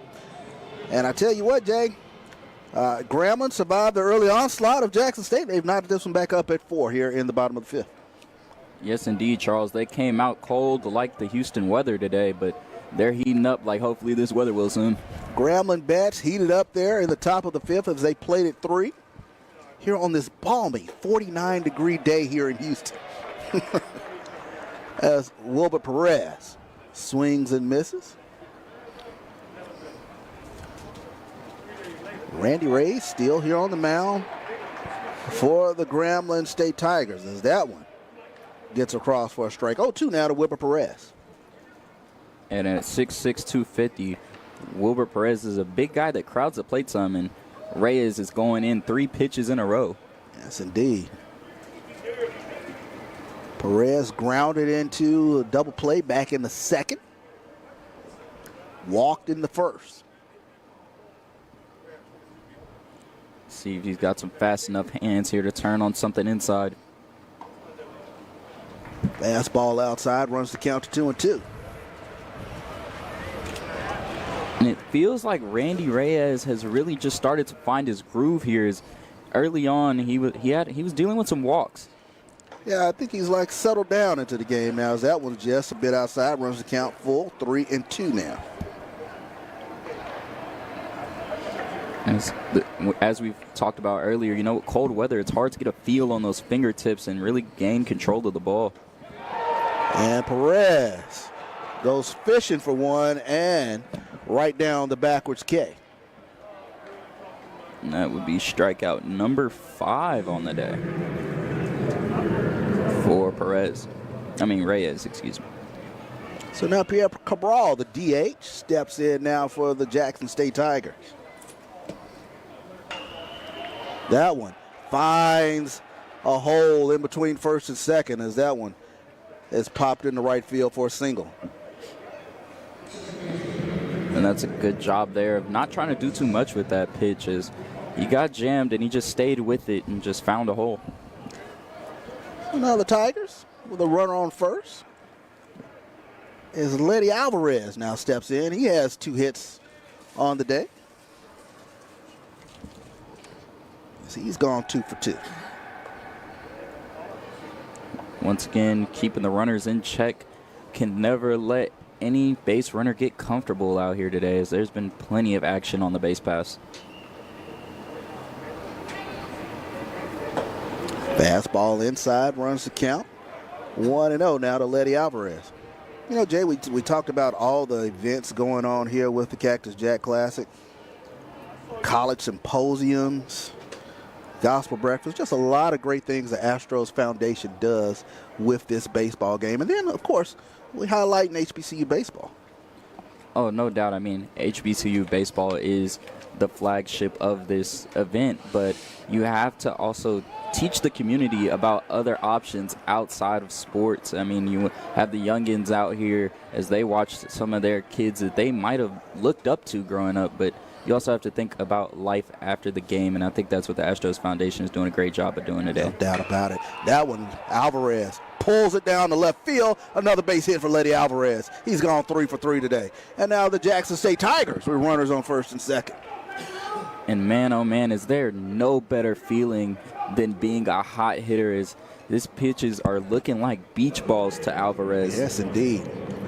Letty Alvarez got the hands out in front of that one and smacked it into left field. So now Davion Hull, the lefty, steps in for the Tigers. He got on board via an error from Jacobs Guichard back in the 3rd inning as he fouls that one off. And this is the sign of a well-coached team right here. I mean, they thought they had Grambling State dead to the rights, and now they fought back into this game. But J-State not even flinching here. I mean, they're just like, we got more work to do. Yes, indeed. Mano Imano here from the Tigers as that one is smacked to the first baseman, and he will make the play unassisted. Nice job over there by Aries Gardner. So the runners will move up on the tapper to first. 2 outs now as Hedrick Torres steps in. Torres struck out in his last at-bat back in the 3rd. Runners in scoring position for the Lynch Street Tigers. He scored off a bunt in the 2nd inning, so I don't think they will, but anything is possible as the corners are playing deep. Breaking pitch gets across for a strike. And these are these pressure-filled moments right now. This is what you want to see early on in the season, is what your players are made of. Fastball outside. As the Grambling faithful try to cheer their Tigers on, the faithful from exit 82. Here's the pitch. Outside again. And Charles, these are the moments that I was talking about earlier, where you have competition all day inter-squad, but there is nothing like having runners in scoring position with 2 outs in a stadium where you're going man-to-man, their best against your best. And you want to know what kind of team you got now earlier in the season before you get to conference play. Torres with a healthy cut fouls that one back. Deuces Wild on the scoreboard. 2 balls, 2 strikes with 2 outs here. Hedrick's just on it. I mean, he's getting some healthy cuts here. And he's getting a foul tips. Swing and a miss. And the Grambling Tigers are pumped as Randy Reyes gets the swing and strikeout. Way to get out of the jam. So Randy Reyes, as we take a look at the replay, pops that one right past Hedrick for the final out of the inning, and the Grambling faithful are pumped as we move now to the 6th inning. 4-4 is your score here from the Cactus Jack HBCU Classic.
And welcome back to the Cactus Jack HBCU Classic. Jackson State and Grambling knotted up at 4. Your batter is Aries Gardner here for the Grambling State Tigers. You know, we talked about C.J. Lewis last year, 3.19 ERA. He was 3-0 for Jackson State in 24 appearances, but they used him more in a closer role last year. This year, he's coming in the middle innings. And he's coming in here in a pressure-filled situation, a tie game, 4-4. So, I mean, he's used to it being a closer. He's definitely got the nerve to steal. 4 runs on 6 hits for Jackson State. 4 runs on 6 hits for Grambling. As that one hit to Tate. Tate comes up firing, and he makes the play. Great job by Robert Tate at shortstop.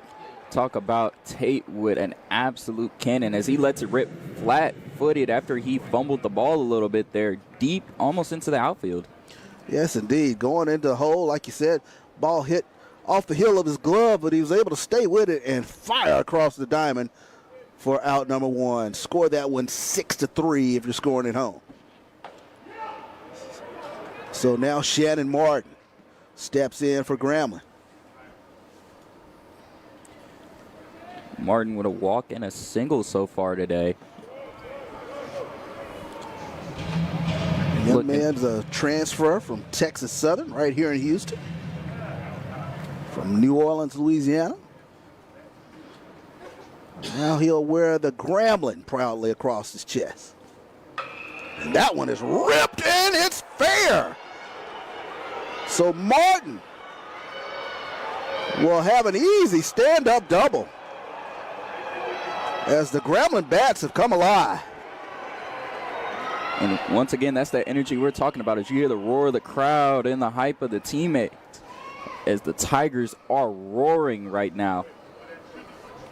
So Shannon Martin sends that one into the left field corner.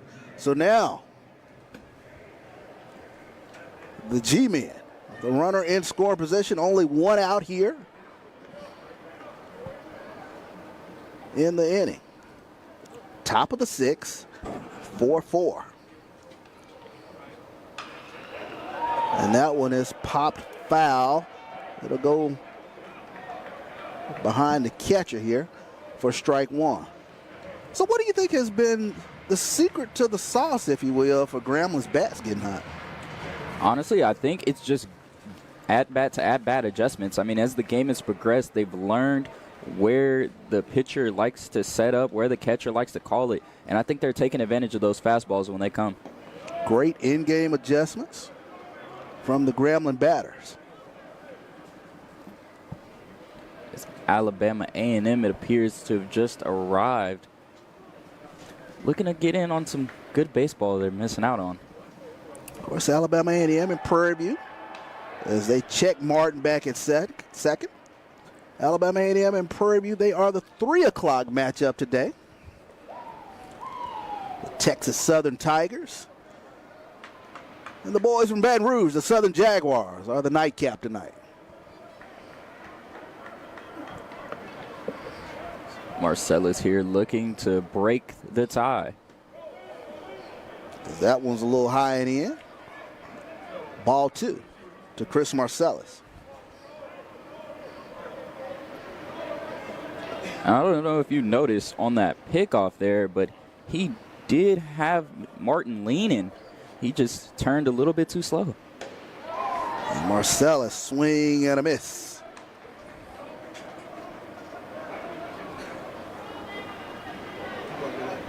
Marcellus hit .212 last year for the Grambling State Tigers.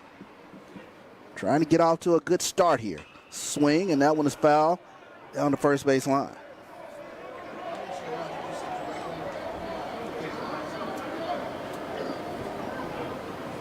You know, we talked about playing catcher in this conference. You got to be cat quick and really be on your P's and Q's back there. Absolutely, and Torres has been smothering pitches, backdooring some of the runners. I mean, he's been doing a little bit of everything today defensively. Pretty good catchers today in Hedrick Torres and Chris Marcellus.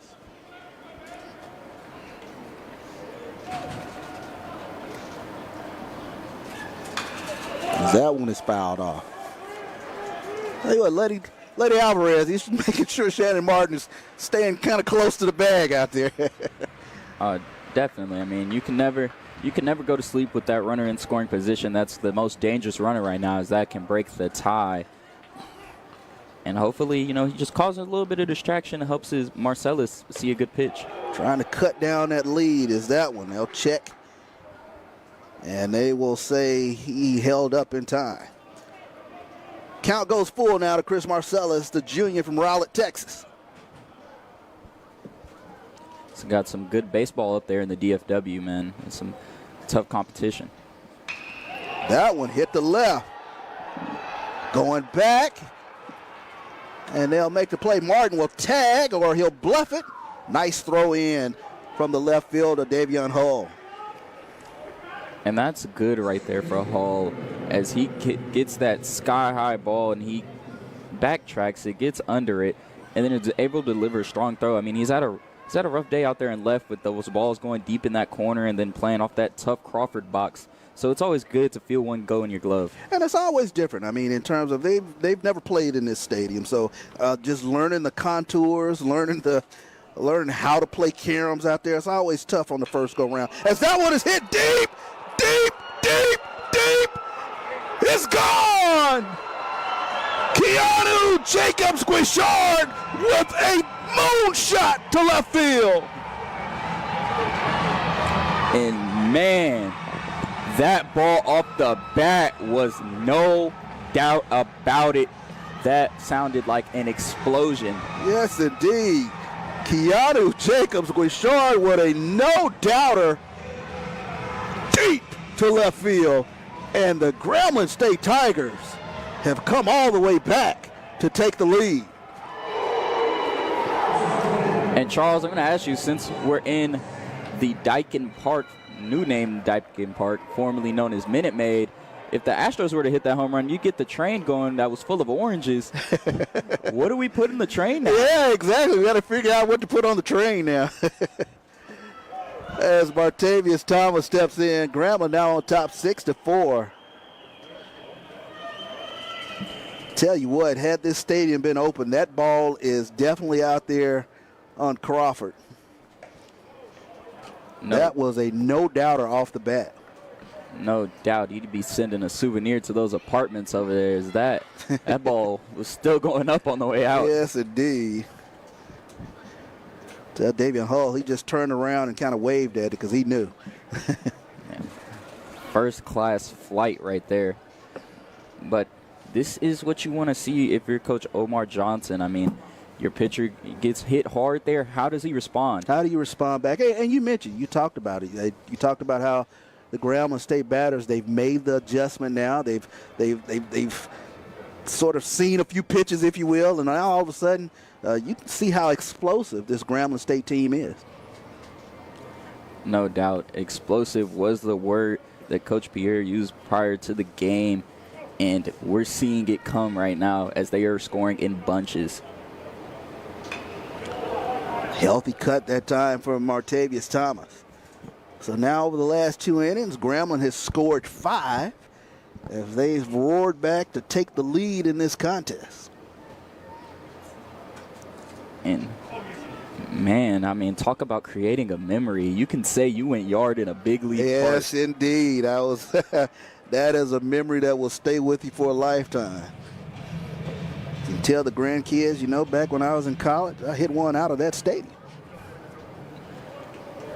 That me and Jordan are in the same conversation when it comes to power. And Thomas smacks that one into center field, gets under the glove. Thomas trying to take second. Does he get in? No! Great throw from Davian Hall. Hold on now, as he wants a replay there. As he feel he hit the swim move on that tag. Davian Hall doing a great job backing up the center fielder, Jordan McClatty. Comes up firing, and for now, we have an out at second. Let's take a look and see. I think it's worth taking a look at. I mean, that was a very close play. As you see Hall come up, and there's the tag. Nice slide that time from Thomas. Let's take a look at it from another angle as you see Thomas flying, getting a second. Ooh. I think he might be safe there. I think that there was a worthy attempt to get that reviewed because he came in there and he did come off the bag, but I don't think the infielder held that tag on. So for now, we'll move to the bottom of the 6th. Grambling now with the lead 6-4 over Jackson State here from the Cactus Jack HBCU Classic.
And welcome back to the Cactus Jack Classic. Grambling on top of Jackson State 6-4 as we move now to the bottom of the 6th inning. New pitcher for Grambling is Javier Martinez. Yeah, the righty comes from North Carolina where he was at Catawba Valley Community College. Martinez 4.73 ERA last year for Grambling. 4-1 on the season in 17 appearances. As he's working to Tyshawn Patty. And today has been a day of haymakers early on in the first game of this tournament. We've seen a game that started off all Jackson State, and now it's looking like the Grambling Tigers are looking to make them tap out, choke them out here. Yeah, first couple of innings, Jackson State played at 4 as Tyshawn Patty works to walk here for the Jackson State Tigers. They played it 4 in the first 2 innings. Grambling over the last 3 innings has played it 6. 1 in the 4th, 3 in the 5th, and 2 here in the top of the 6th inning. 6, 9, and 3 thus far for the Grambling State Tigers. 4, 6, and 1 for Jackson State. And now we get back to the top of the lineup is the Chicago native, Robert Tate, steps in for the Tigers. There appears to be some sort of action going on in the bullpen for Jackson State. So they'll chase Patty back. As if you're Coach Omar Johnson, and I mean, your first guy pretty much threw lights out until the bats turned around for Grambling State. What are you thinking to tell your team right now? Is they're getting hit with some hard punches. Yes, indeed. Robert Tate, he's a second-team preseason all-SWAC selection.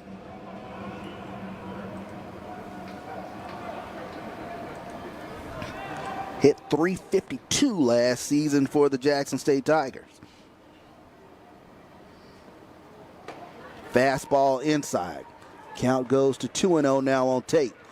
Tate being patient and selective, and Grambling State intelligentsia are going to come out there and talk with their pitcher here, Mr. Martinez. And it appears to be, I think, just a slight mechanical issue. As he ran out there very quickly to just tell him something relatively small, looking to correct. But let's talk about Tate here. I mean, only a sophomore and getting preseason selections. I mean, the way you turn heads is swinging the bat. And like you said, hitting .352 last year as a freshman is the way to do it. Yes, indeed. Hit .352. Played in 48 games last season for Jackson State. 26 RBIs as a freshman. Looking for big things this season for a young man from Chicago. They play some great baseball. Jackson State has long had a great pipeline to the Chicago area for some great baseball players. Oh, no doubt. And if you're familiar with the RBI program out there, Chicago, they are a force to be reckoned with on the junior and senior division. As that one gets away from Marcellus. So the pass ball will produce a runner at second. So Tyshawn Patty on via the walk, now moves to second. And we talk about places fostering great baseball. The Astros Foundation with the RBI Academy in Houston, they foster some great baseball here. Is later today we'll see a couple kids from the academy, and I'm sure there's other homegrown talent throughout these rosters from the MLB's RBI program. In terms of the development at the academy, what are some of the things that that they've really kind of stressed in terms of developing ball players? I mean, they definitely enforce playing the game the right way. As I mean, many of the instructors are ex-college and pro players, and they come, and even active players as well, as some of them come down for the winter to give some instructional lessons. And I mean, whenever you want to get work in, they will let you. I mean, there's no better place to foster and learn the game the right way than the RBI academies. No doubt about it. It's Jordan McClatty, preseason player of the year selection here in the SWAC. McClatty. Swing and a miss. Nice pitch that time for Martinez. Martinez really starting to gain a little bit of feel here. As the first two batters It's coming out a little cold, and you gotta get some of those competitive juices flowing. Tigers trying to get something going here in the bottom of 6. There's a chopper, and it gets under the glove of Jacobs Guichard. In comes one. Throw in the third, and Jackson State has played it a run here in the bottom of the 6th. Another in-between chopper, not handled that time by Keanu Jacobs Guichard, and the score now is 6-5. And Guichard has been having a rough day with some of these hops as they've been coming hot and hard. Yeah, it looked like that one just got under his glove. Still no outs here, and runners on the corners for Jackson State.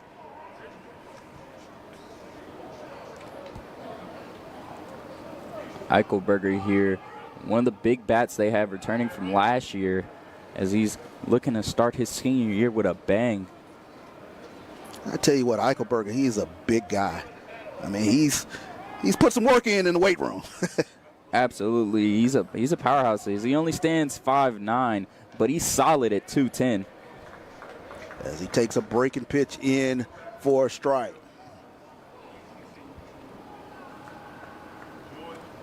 Jackson State has plated one run here in the bottom of the 6th. Runners on the corners.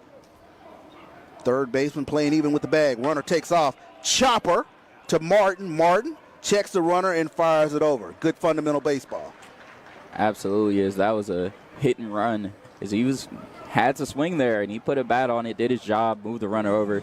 Not the worst approach there if you're Eichelberger. So like you mentioned, Jordan McClatty was on the move that time. Eichelberger put it into play. One out here in the inning. Runners on second and third now for Jackson State as Wilbur Perez, the junior from San Cristobal, Dominican Republic, steps in for the Tigers.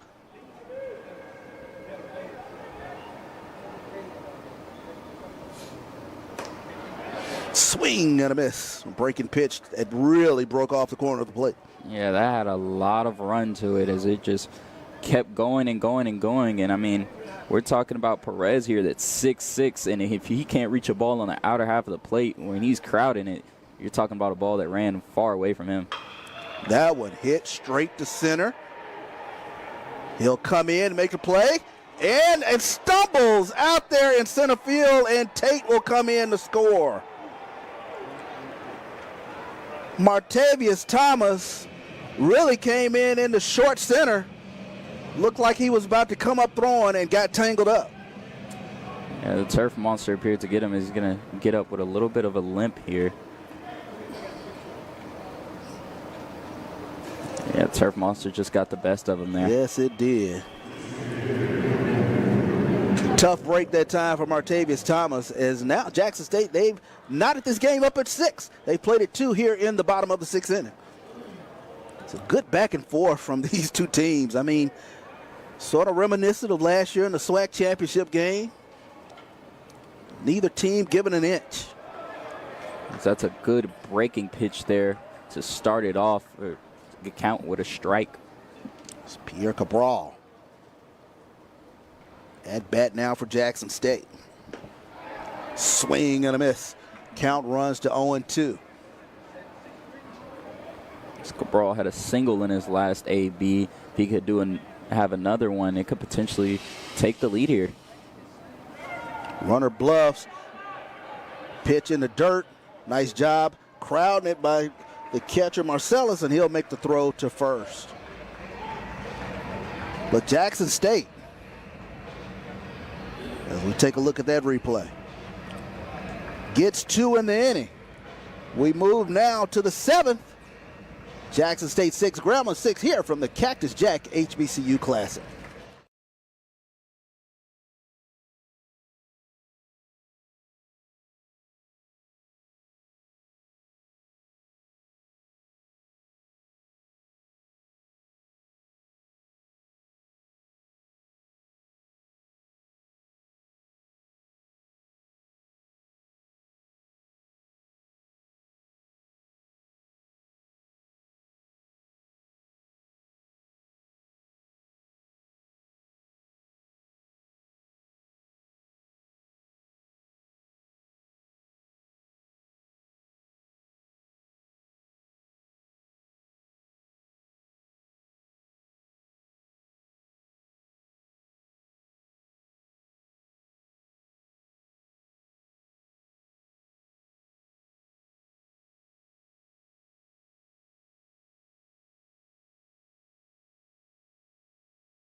And welcome back here to the Cactus Jack HBCU Classic. Jackson State and Grambling tied up at 6 here in the top of the 7th inning. Ryan Hayes steps in now for the G-Men. C.J. Lewis working his 2nd inning here for Jackson State. Last AB, Ryan Hayes had a big double there. Nice pitch that time from Lewis. Runs the count to 1-1. Nice back and forth action as both of these teams getting the season off to a great start offensively. 6 runs apiece for both. As that one is fouled back. As you mentioned, Hayes doubled back in the 5th. He's gone 1 for 3 today. Nice healthy cuts from Ryan Hayes. And if I'm Coach Pierre, I might not be Dory, but I'm telling my team just keep swinging. I mean, it's putting the ball in play and it's doing good things for him, and it's showing right here. Yes, indeed. Fastball off the corner. Count goes to 2-2.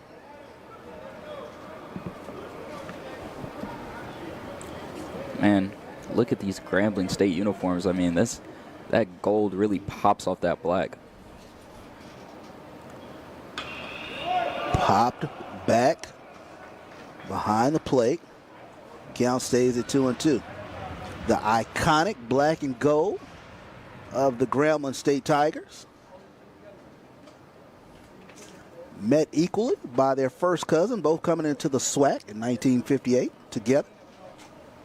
Jackson State. As that one is smacked down the third base line, just foul. Just fouled by a hair. That ball is absolutely smoked.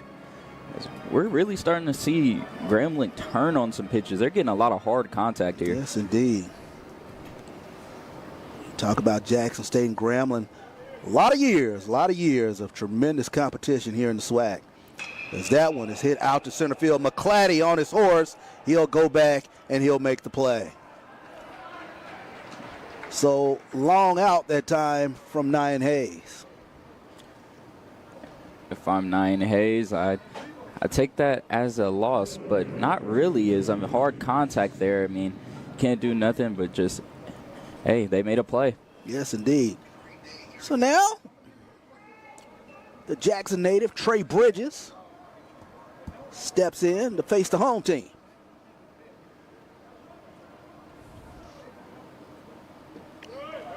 As he'll look at ball 1.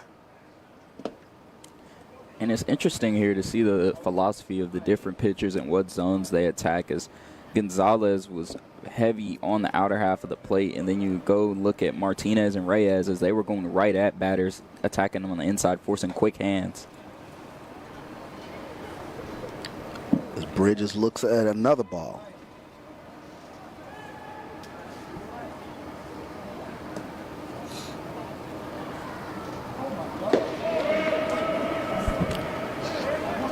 Count moves to 3-0 now to Trey Bridges. And it's really interesting to think that Grambling is fighting in this game with offensive firepower, and they have 4 errors today. That's a great point. It's been tough defensively today for Grambling, but I tell you what, when you have the sort of offense they have, they are just never out of a game. And Bridges is able to work the walk from Lewis. So 1-out walk to Trey Bridges. Now Shinar Brown will step in for the Tigers. When we talk about errors, I mean, it's early in the year, so you're not too concerned about it. If you're Coach Pierre, you're sure that it'll get resolved as the year progresses. But it feels good to know that you got an offense that can have your pitchers back, good or a bad day. No doubt about it. Lewis will chase Bridges back. And, you know, we kind of saw this last year from Grambling in terms of, you know, just never being out of a game. We saw it in the SWAC tournament. They would get down, but those bats would find the range, if you will, and get hot. And that's the way ball goes. I mean, it's a lot of momentum shifts, and there's a lot of getting hot just being the key to success. I mean, at this level, every team is good. It's just when are you good? Shadar Brown singled to left back in the fourth inning.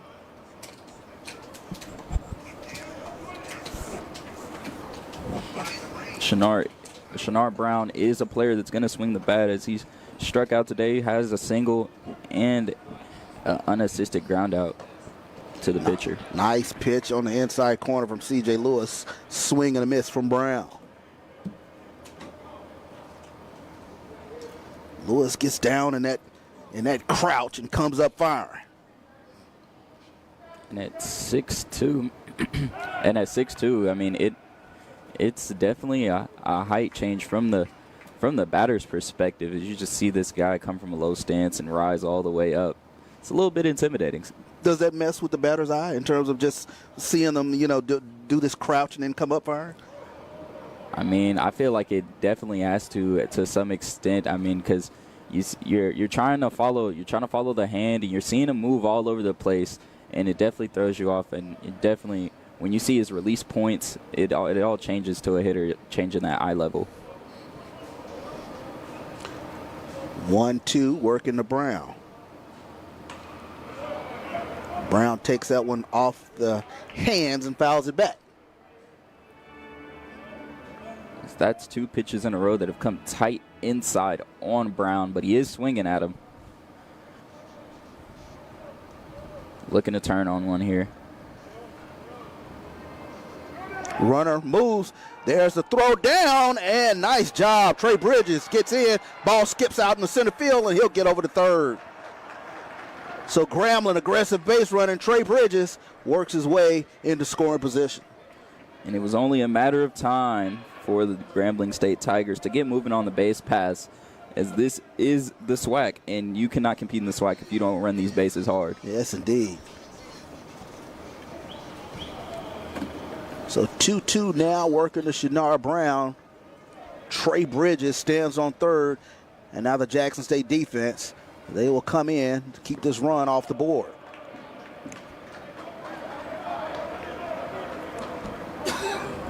And that ball was absolutely laced being thrown down there by Torres, just got away. And I mean, he's had a relatively flawless performance today behind the plate. Fastball just off the corner. You can see C.J. Lewis wanted that one. Torres tried to frame it. I mean, it was almost there, just a little bit off the plate. So now, Cameron Hill steps in. RBI situation for Grambling. Runners on the corner. 6-6 is your score. Great back and forth from both of these teams. Jackson State with the early momentum. Grambling came back and stole that momentum. Jackson State played it 2 in the bottom of the last inning. So we stand at 6-6. Talking about trading of haymakers. Who's going to outlast? It appears we have a pitcher coming out of the bullpen. So it looks as though Coach Omar Johnson will go to the bullpen and bring in another arm here for Jackson State. As Lewis gave up 4 hits and 2 earned runs and allowed 2 walks. Those 2 hits were hard, though. 2 of those 4 hits one was a double and the other one was a home run. So we'll take a quick break here at the Cactus Jack HBCU Classic as Jackson State makes a pitching change.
So welcome back to the Cactus Jack HBCU Classic as Jackson State goes to the bullpen and they bring in Miles Thomas.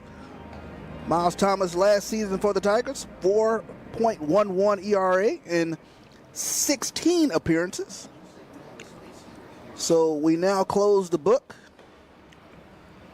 on the day for C.J. Lewis as he left a couple of runners out there. Runners on the corners now for Grambling. Still only one out here in the top of the seventh. And now the Jackson native Cameron Hill steps in. And this is going to be a test of who's going to blink first. So Jackson State defense, they will play the middle infield at double play depth. The corners are up. Or I should say third baseman even with the bag. A ground ball here, if you're the pitcher, Thomas, would be huge. Get out of here with no damage on a double play. Yes, indeed. Thomas trying to coax the double play out of Cameron Hill. Cameron Hill, he has some power in his bat. He's a power hitter at Hines Community College. And they'll say he won a round. So that evens the count at 1-1.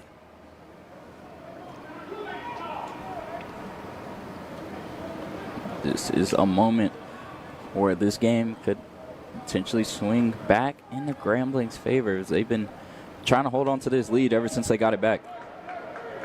Breaking pitch just on the inside. As you mentioned, Edward Torres trying to frame that one just so. To no avail. Count goes to 2-1.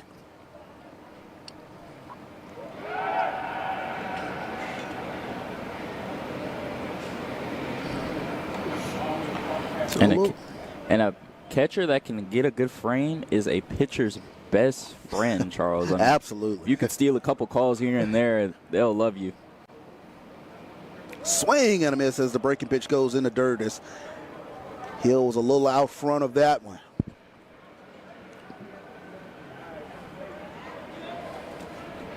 And it feels like Thomas is more of a stuff guy. Like he's got some stuff that's gonna dance, gonna not allow you to get solid contact, get some swing and misses here, but fastball, they'll say inside. I tell you what, the Jack State dugout, they wanted that one. Yeah, that pitch had a little bit of movement to it, and J State heartbroken that they didn't get that call. Count runs full here to Cameron Hill. Still only one out in the inning. Runners on the corners.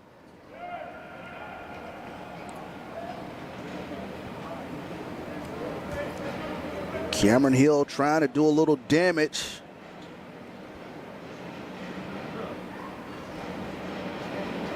To the home team. Swing and a miss as Hill will go down again. Great pitch that time from Thomas Miles. And that is a great job of mixing up the pitches. I mean, he was going outside, and then he just attacks him in on a fastball, and that just sawed him off there. So Miles Thomas able to get the strikeout. As I reverse the first names. Great job getting the out. 2 outs now here in the inning. And he gets ahead here of Aries Gardner. Gardner looking to get on base for the first time today. There's another pitch that gets in for a strike. And like you said, Jay, he's more of a stuff guy. Has some stuff in the bag, and that ball is dancing up there. No doubt. And I mean, that's the beauty of pitching. It's a real art form. There's many different ways to get the job done. You can be a power guy. You can be a finesse guy. And that one's turned on, and it will go foul.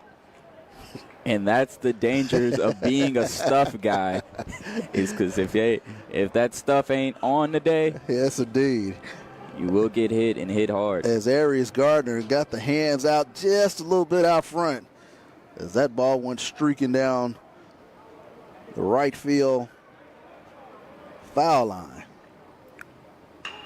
Chopper to second and score that one 4-3 as Letty Alvarez is able to make the play. So Jackson State able to escape without further damage. We move now to the bottom of the 7th inning. Your score is tied 6-6 here from the Cactus Jack HBCU Classic.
And welcome back to the Cactus Jack HBCU Classic.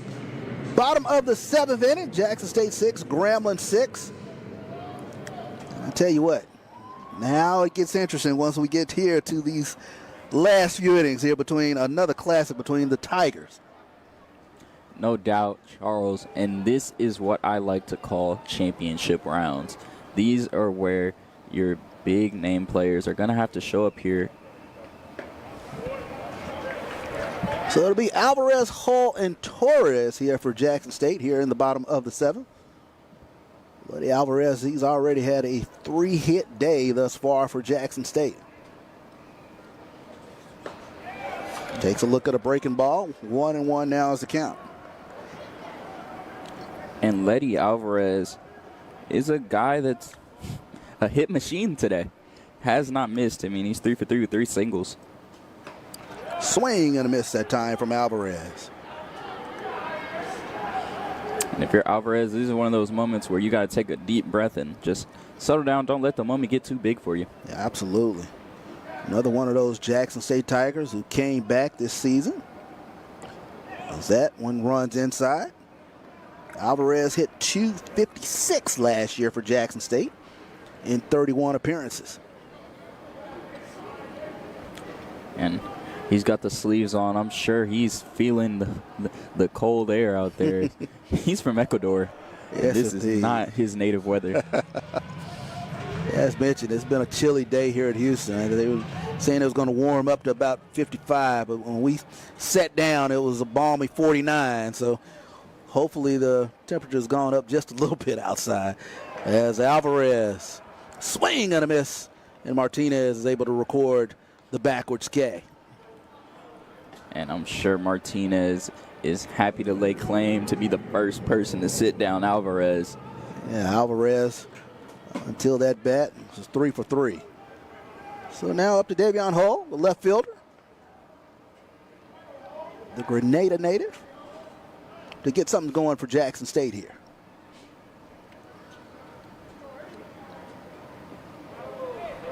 He'll look at ball 1. And one good piece of hitting that they're doing here is they're not giving up on any of these pitches. Like, it might be inside, but they're staying with it. They're stepping into it. They're not giving up on these balls that could potentially break back over the plate. Hall looks at ball two. Like you said, good disciplined at bats here from both teams. So, you know, that's one of the things that you kind of hang your hat on going into this game, good or bad, that, you know, 1 through 9, your team had some good at bats. Swing and miss that time from Hall. No doubt. And when I talked to Coach Johnson pregame, that was one of the keys to his success for his team. He wanted good pitch selection when it came to swinging.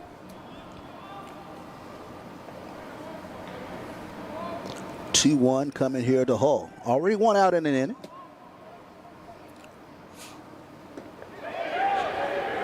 They'll ask for help. Third base ump says, nah. Count goes to 3-1.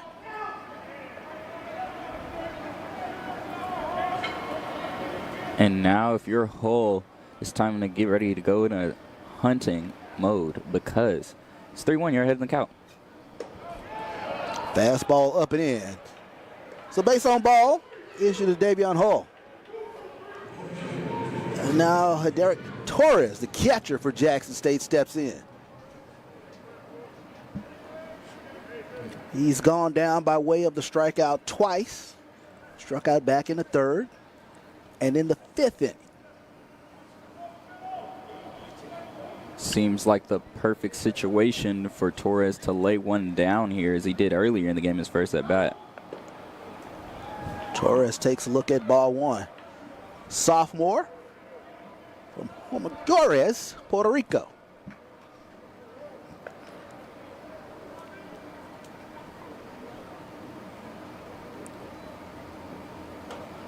Fastball off the plate. And we're seeing an aggressive lead here from Hull, definitely looking to get in scoring position. Yeah, Hull with 1 foot out on Crawford Street out there. Nice lead from Davion Hull. Here's the pitch. He bluffs. Pitch comes in for a strike. And that's situational awareness. He's aware that he is the game-winning run potentially here as he was trying to help Torres out and just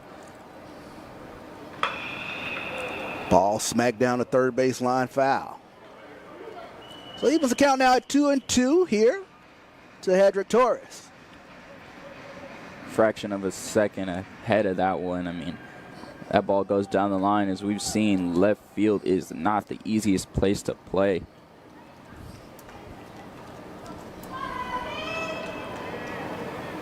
Hedrick Torres, starting catcher, get an opportunity to play a lot more this season for the Jackson State Tigers. Swing, and that one is fouled back as Hull was moving on that one. And that's exactly what we were talking about. You can only get so many big leads before you decide you have to take off. And J State is looking to apply some pressure here. Tyshawn Patty on deck for Jackson State. Hull takes off. And that one outside. Hull will get in there with no throw down. So now the Jackson State Tigers with a runner in scoring position in the form of Davion Hull. And with a full count here, you have to be a smart hitter. You have to be a smart hitter if you're Torres. You got a runner in scoring position, and there's less than 2 outs. This is the situational baseball that they go over practice tons of time.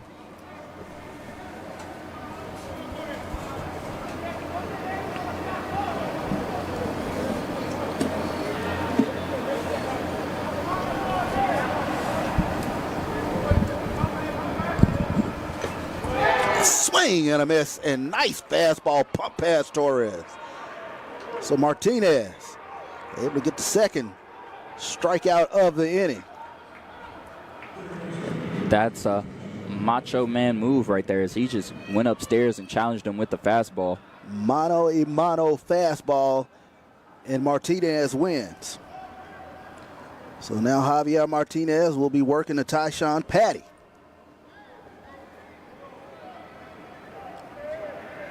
course, the first game of a triple-header today.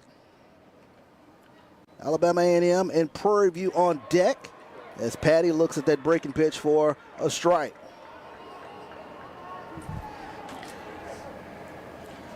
And we are in store for some good baseball as we already got a great game going on here. Chopper gets past Jacobs Guichard, runner. They'll hold him up as Davion Hall was coming around third base. But they apply the brakes, so now runners on the corners as Robert Tate steps in now for Jackson State. And you talk about Guichard not getting an easy ball today. That ball was just out of reach for him. So now Coach Pierre, will he make a move to the bullpen?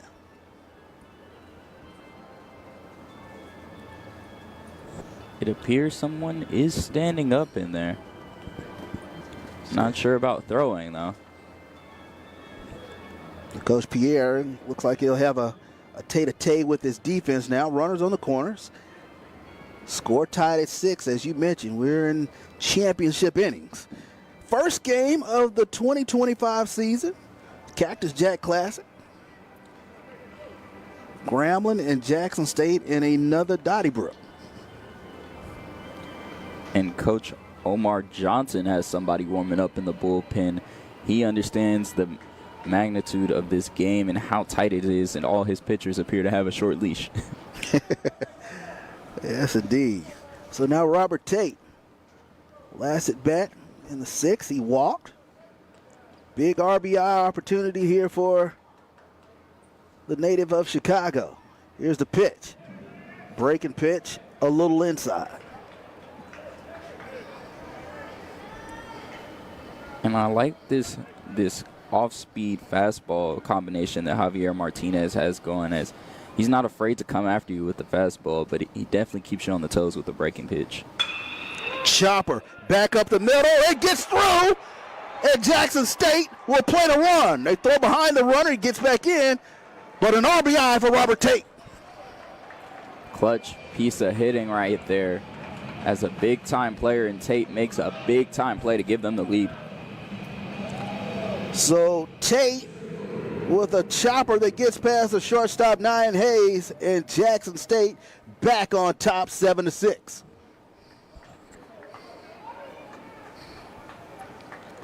So now the dangerous Jordan McClatty steps in now for Jackson State. That one off the heel of the glove of Marcellus. Runners not able to advance. And you got to keep your nerves here if you're the pitcher, Martinez, as this is a heated situation. And I think he potentially takes the loss for this now. I tell you what, great piece of hitting that time for Robert Tate. Took one right back up the middle. Textbook piece of hitting as another ball goes up the middle here. And able to make the play is Nyan Hayes. So Grambling able to avoid any more trouble. But Jackson State goes back on top as they play the run here in the bottom of the 7th. We move to the 8th inning. Jackson State 7, Grambling 6 here from the Cactus Jack HBCU Classic.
Welcome back here to Dyken Park.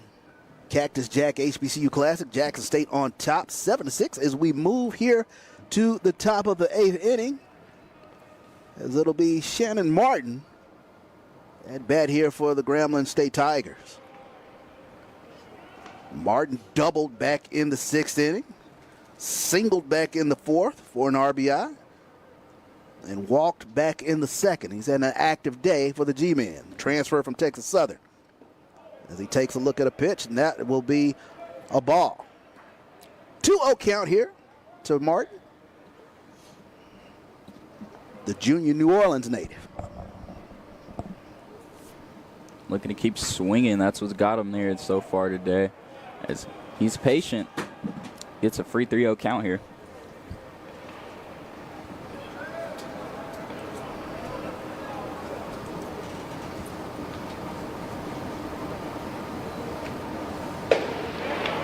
And that one gets in for a strike. 3-1 now is the count. And Charles, I mean, the gun is only saying mid-80s here, but that pop of that catcher's mitt is loud. Yes, indeed.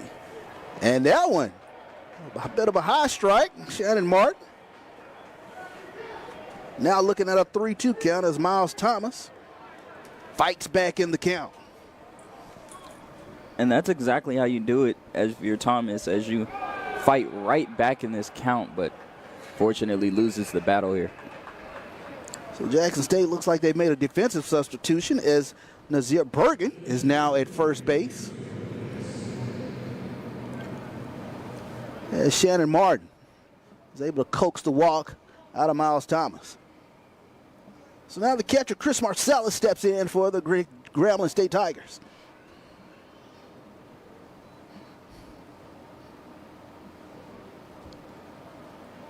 Edric Torres, he'll step out and have a word here with his pitcher as Martin has some wheels over there on first. So you talked about a championship innings here, 7th, 8th, and 9th. Jackson State back on top. But no doubt about it, going to be some fight out of these G-men here as they're able to coax the walk and get the lead runner on here. Absolutely is. I mean, if you've been here from the start, no lead has been safe tonight. You mentioned it, no lead has been safe as Jackson State had the early momentum, jumped out to a 4-0 lead. Grambling was able to scratch back into this game and tie it at 4. Both teams plated a couple of runs back in the 6th. Jackson State was able to plate a run in the 7th, and that's where we stand now, 7-6, as Coach Omar Johnson now goes out. He'll have a word with the defense here. What do you think is going through the mind of Coach Johnson here in terms of this lead runner getting on here in the form of Shannon Martin? Definitely just try to keep your team cool, keep them calm, collected. I mean, you got to understand the situation. I think he wants a ground ball out of his pitcher and get a double play to erase that threat. If not that, they could potentially be talking about where they're going to take their loved ones on Valentine's Day for dinner today. Coach Daff-Pierre, from a offensive perspective, is this a situation where you kind of lay one down and move the runner over? I mean, Marcellus, he's 0 for 3 today. I mean, I wouldn't be opposed to laying one down. Sometimes, got to put the pride to the side and put the team first for the W. And you move that runner in a scoring position, and the next man up is Jacobs Gashard, who at the plate has been quite dominant with a single and a home run today. So it looks as though Omar Johnson is actually going to go to the bullpen here, as Jackson State will bring in another pitcher. And man, it must be a luxury to have arms galore here, as he's letting everybody get some burn. Yes, indeed. So we'll take a quick break here at the Cactus Jack HBCU Classic while Jackson State brings in a new pitcher. We'll have name and statistics when we come back here at the Cactus Jack HBCU Classic.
And welcome back here to the Cactus Jack HBCU Classic as Jackson State now goes to their fourth pitcher of the day, Nkosi Ditter from Santa Cruz, Aruba.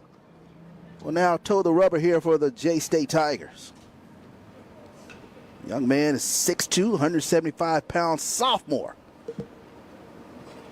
Comes to Jackson State from the International School of Aruba. He'll be working here to Chris Marcellus, the catcher for Grambling State. Shannon Martin on first. 7-6 is your score. And Charles, this is one of those interesting combinations of, do you let a pitcher get in a groove or do you not run them too hard this early in the season? And looks as though Marcellus squared the bunt. That one squirts away from Torres. So breaking pitch in the dirt as Marcellus was trying to surprise the Jackson State infield. Tyshawn Patty now moves even with the bag. Like we spoke about earlier, this is the situation to lay down a sacrifice. Yes, indeed. Marcellus squares again and misses. But they'll say that ball was a little high. Count runs to 2-0.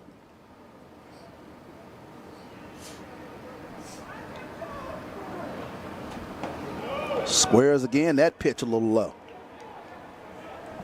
And that's the last thing you want to do is when attempting to give up a sacrifice and out to move the runner over, you're just going to move him over for free. Yes, indeed. And Robert Tate steps up to let Ditter know, hey, just throw some strikes here.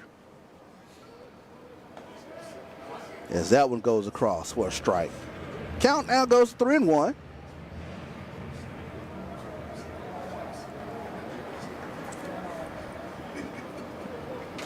Shannon Martin, conservative lead down there.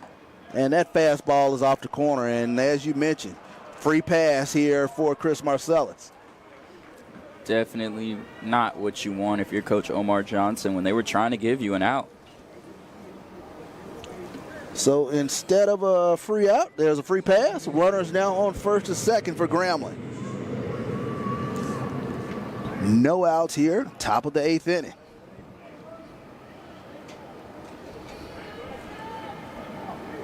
These teams, no strangers to close contests. As arguably the most dangerous hitter today, Keanu Jacobs-Grishard up. And he squares the bunt. Goes back to the pitcher. Wells throws to third. He's safe. Nice job by Martin. And Shannon Martin with heads-up base run and is able to beat out the bunt. And that's an understandable move if you're the pitcher right there, Ditter, as the ball was taking him third base side, and that's kind of a part of the throw with the speedy Keanu. And he just went with the momentum. It just didn't get there in time. So now Martavius Thomas steps in for Grambling. Bases loaded, no outs.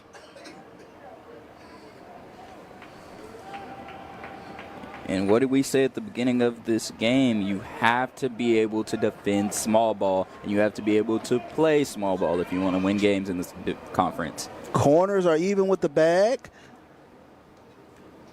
Middle infielders at double play depth. Thomas takes one up and in. Martavius Thomas, he's singled. Back in the 6th inning. And talk about pressure as a pitcher. You got the bases loaded, no outs, and you're trying to protect a run-1 lead. Swing and a miss. Big pitch that time for Ditter. Nkosi Ditter, he is the 4th pitcher used today for Jackson State. Here's the pitch. And that one hits him. And the Grambling Tigers will get a gift run from Jackson State as Ditter hits the batter and pushes the run across. So 7-7 now is your score as Nyan Hayes steps in for the Grambling State Tigers. And we could see that he, earlier in that at-bat, he had went upstairs multiple times. He was trying to attack that inside, and he just got a tad bit too close and nicked him there. Still no out. Bases full of the boys from Exit 82. And once again, he misses high. He misses high, and he's really just trying to find a grip here. There's a fastball, gets across for a strike, evens the count in 1-1.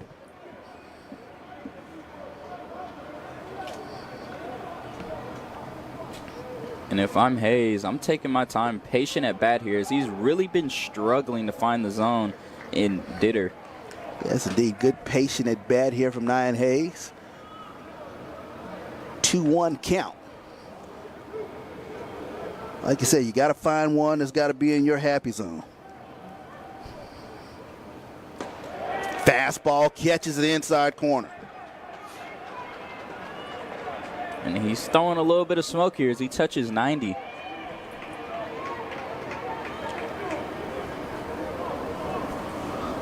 "7-7 is your score.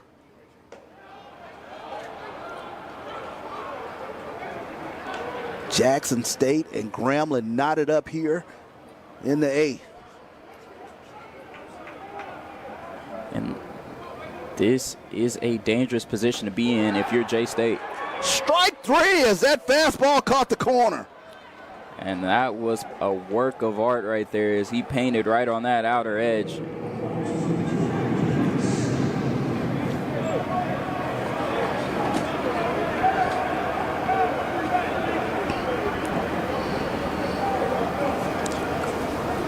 So big strikeout for Ditter as he's able to get the first out here of this inning. And now the Jackson native Trey Bridges steps in. Went around there on that check swing. Bridges has 2 RBIs on the day as he singled back in the 5th. Breaking pitch, a little inside, much to the chagrin of the Jackson State dugout. And this is the game I love right here. As we just look at the dugouts, both sides on their feet. Its tension is running high here in Dyken Park. Fastball catches the corner. Runs the count to 1-2 now. Ditter working to Trey Bridges.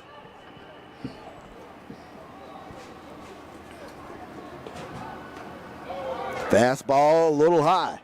Evens the count at 2-2. Happy feet in the box. He almost pulled the trigger on that one. Yes, indeed. Corner still even with the bag. Middle infielders at double play depth.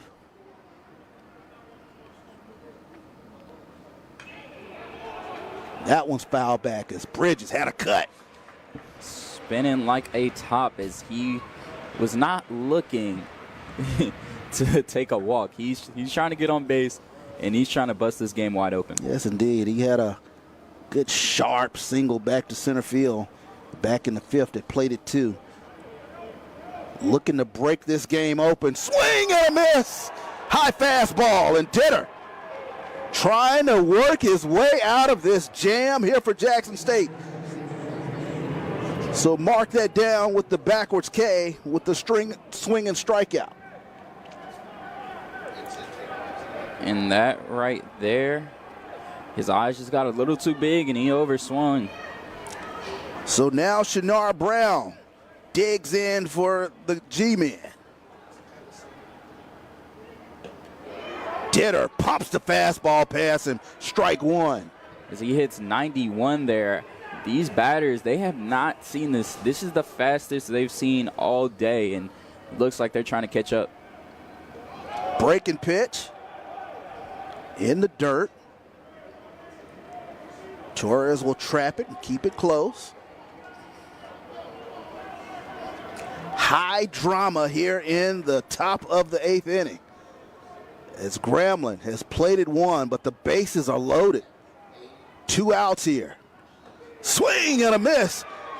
I'll tell you what, Ditter's feeling it right now. And that's exactly what you want as a pitcher. You just find that spot and you just keep driving it in there, and if they make them hit it. 1-2 pitch coming to Brown. Fastball, swing and a miss. And Jackson State works their way out of a jam. And that's a grown man performance right there. Is you got a guy who dug himself in a hole, and he didn't flinch once and dug himself out of it. Nkosi Ditter comes in throwing cheese and is able to strike out the last two batters. We move now to the bottom of the eighth. 7-7 is your score as Grambling plates one. We'll be back here at the Cactus Jack HBCU Classic.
Welcome back here to the Cactus Jack HBCU Classic. Jackson State and Grambling tied it up at 7. Another classic between these two Tigers.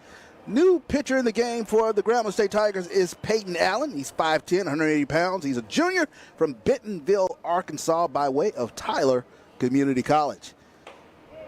Sidewinder will be facing Joseph Eichelberger.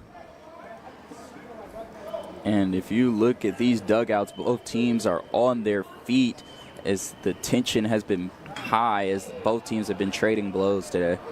Healthy cut there from Eichelberger, who has an RBI today. And already through game one, fans getting the price of admission. Absolutely. Of course, Alabama A&M and Prairie View, they are the 3 o'clock matchup. Texas Southern and Southern. They conclude tonight's festivities. The 7 o'clock matchup. 7-9-4 for Grambling. 7-8-2 for Jackson State. Eichelberger hits that one in the hole. Nice play by the shortstop. Comes up throwing. Nyan Hayes. Nice play. Flashing the leather there in front of some of these scouts, man. As that was a strong throw, cross body running in the wrong direction. Yeah, let's take a look at that on replay. You see Nyan Hayes go in the hole and come up with a strong throw. And if I'm a pitcher, seeing a web gem like that really just feels good. It allows me to know defense has my back and I can pretty much throw anything out there. Absolutely. So now Nazir Bergen, who came into the game in the previous inning at first, steps in. He's hitting in the Wilbert Perez slot if you're scoring at home. And the 4-hole. Takes a look at another ball. 2-0 now to Nazir Bergen, the junior. He is from Aruba as well. Him and Ditter, both from Aruba. I was not familiar with their baseball game. But both of them looking to have some power with the arm and with the bat. Yes, indeed. Bergen a little out in front of that one. Count goes to 2-1 now. Another huge cat fight between Grambling and Jackson State.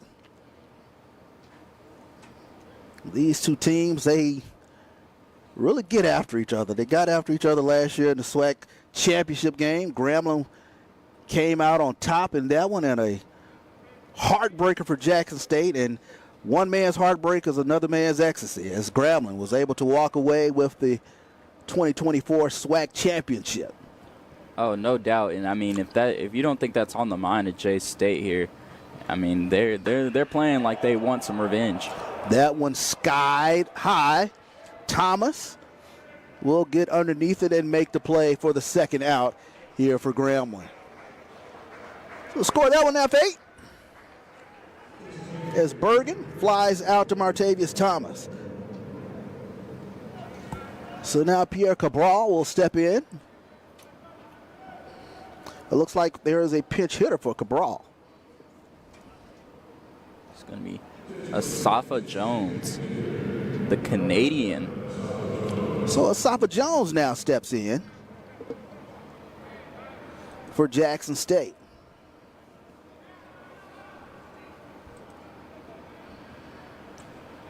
It's a freshman looking to get his first AB of his college career.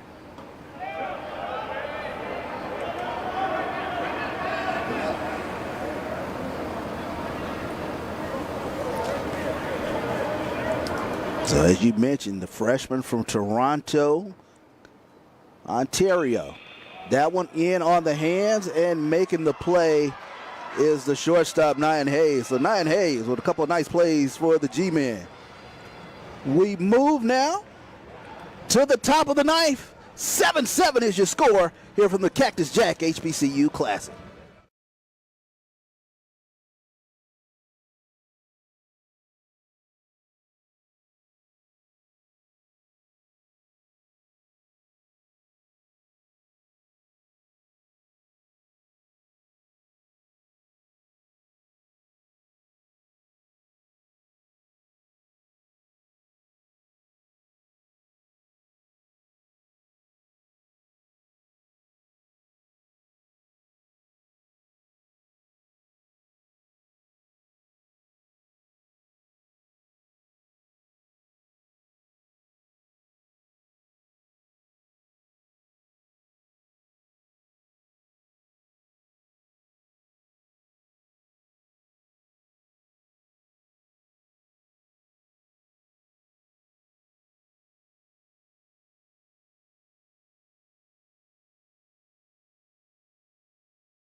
And welcome back here to the Cactus Jack HBCU Classic. Jackson State and Grambling knotted up at 7 here. Top of the ninth inning. It's been a game of runs, to use a basketball reference. Jackson State started out with 4. Grambling caught them. And it's been nip and tuck from here. And Cameron Hill ready to go to work here as he rips that ball down the third base side. Cameron Hill was waiting on that Ditter fastball. Nicozy Ditter was able to work his way out of a bases-loaded jam in the previous inning. No doubt there is. I mean, he dug himself a hole, struggling to find the release point as he gave up a couple walks. But, boy, once he found it, he was downhill and going after batters, mowing them down. Like you said, he pumped a few in there in the upper 90s. That one is foul down the right field line. Yeah, coming out and touching 94 in this type of weather as your first outing coming out the bullpen, I mean, it'll definitely raise some eyebrows. Cozy Ditter absolutely has a live fastball. Like you said, you've seen multiple pitches in the upper 90s. Chopper in the hole, gets through. Cameron Hill with a base hit. So Cameron Hill finds the Tony Gwynn 5.5 hole. And the Grambling Tigers get the leadoff runner on. That's just having fast hands there. As I mean, that swing was pure athleticism taking over as that fastball came upstairs and he just put a bat on it. So Grambling with the leadoff batter on in the form of Cameron Hill. New batter in for Grambling. Pitch hitting is Jalen Bennett. He's a senior from Dallas. So Bennett squares to bunt. Fastball in on the hands. He fouls that one down the first base line. Like you said, Cameron Hill, he really turned on that fastball. Yeah, fast hands. Yeah, you had to get those hands upstairs very quickly as he's been pumping it in there casually 90-plus miles an hour every time from Nicosi.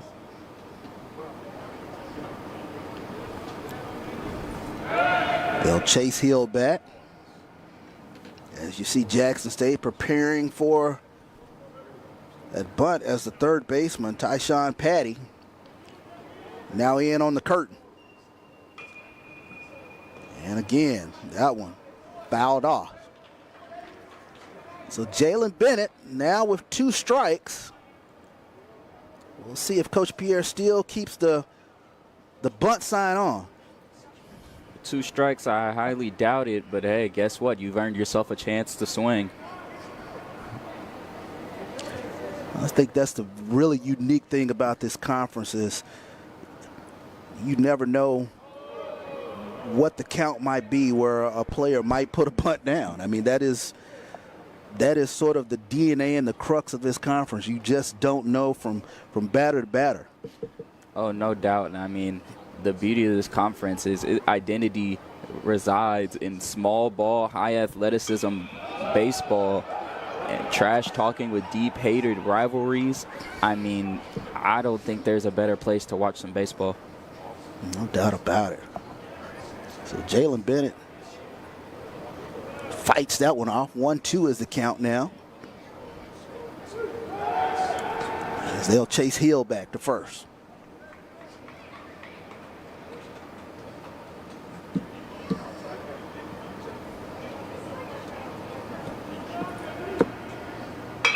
That one hit the Tate.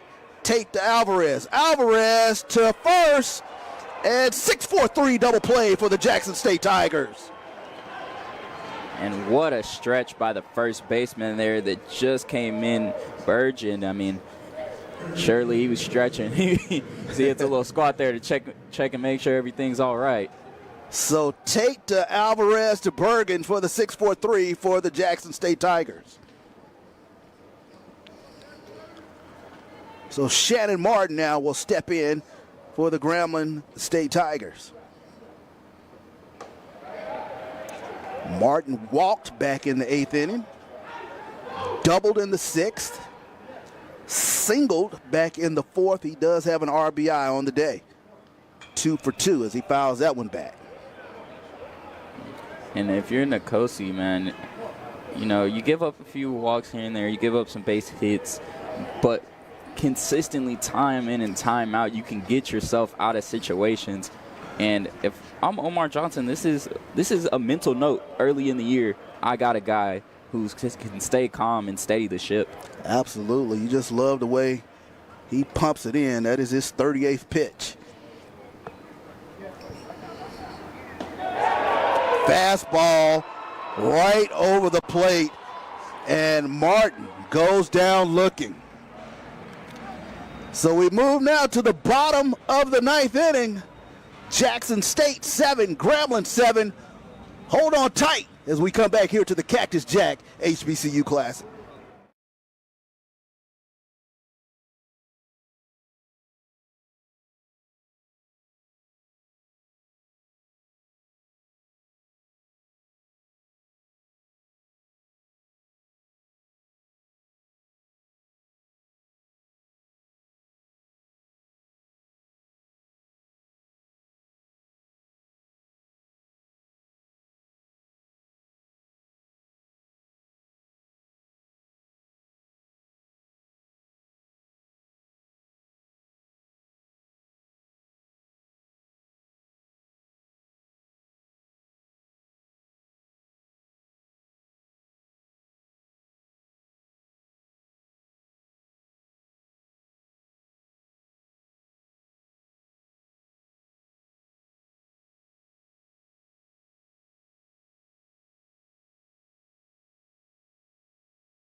And welcome back here to the Cactus Jack HBCU Classic.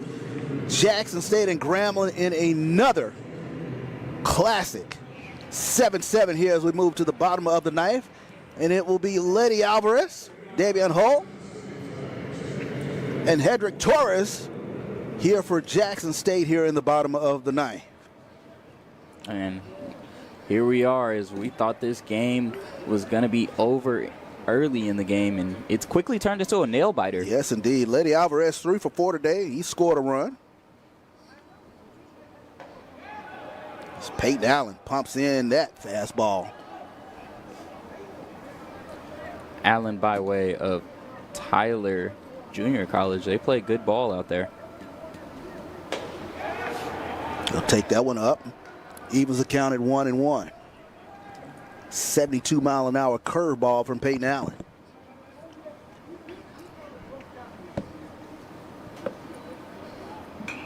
And that one's foul back. So now we've seen Peyton Allen. Fastball, curveball, changeup. He has a few things into his repertoire. But the standout thing here is that release angle. That point, it comes from the side, and when he lets it go, sometimes you got to worry about the ball rising on you. Rising on you, it comes across in a big sweeping action, and that's an adjustment you have to make as a hitter for sure. No doubt about it. Letty Alvarez looking at a 2-2 count.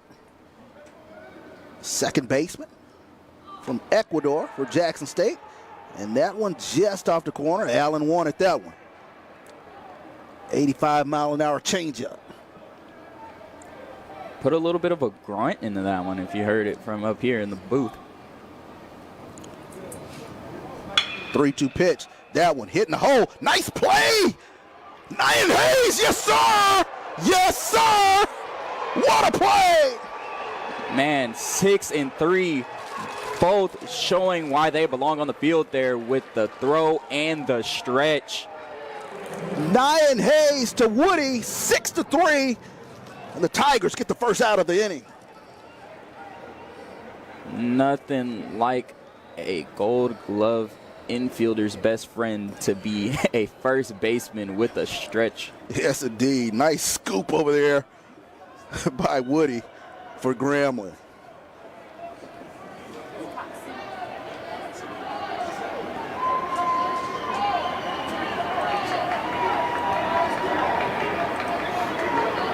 And now we get a challenge here. It looks like they're going to converse and see if we can get some help for J-State.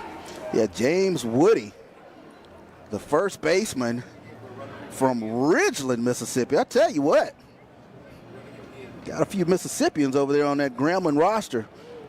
But as we take a look at it, bang, bang play at first, and James Woody stretches out to make that play. Nyan Hayes went deep in the hole.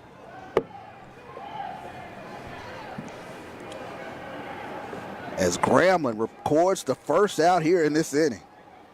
Young man from sophomore, first baseman from Ridgeland High School, James Woody. Nice play. There's a chopper. Foul ball. Davian Hull, left fielder for Jackson State now. Used all 6'1" of his body to make that play. Absolutely. So Hull now, he's 0 for 2 today. He scored a run.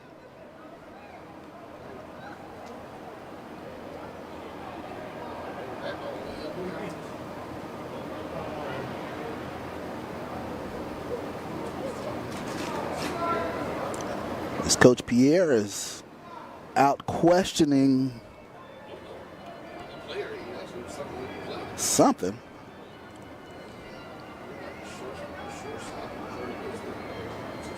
I don't know if there's an equipment malfunction of some sort. Not sure what exactly is going on, but I tell you what, you go back to that first play here in this inning. Nyan Hayes to James Woody. Just great defense by Grambling. We talked about some of the defensive miscues, but we got to absolutely laud some of the web gems that we've seen here from Nyan Hayes over the past couple innings. No doubt. I mean, he's putting on an absolute fielding clinic. And as you know, they say in football about turnovers, the same works when you're talking about errors in baseball. It's not how many you make, it's when you make them. When you make them, exactly.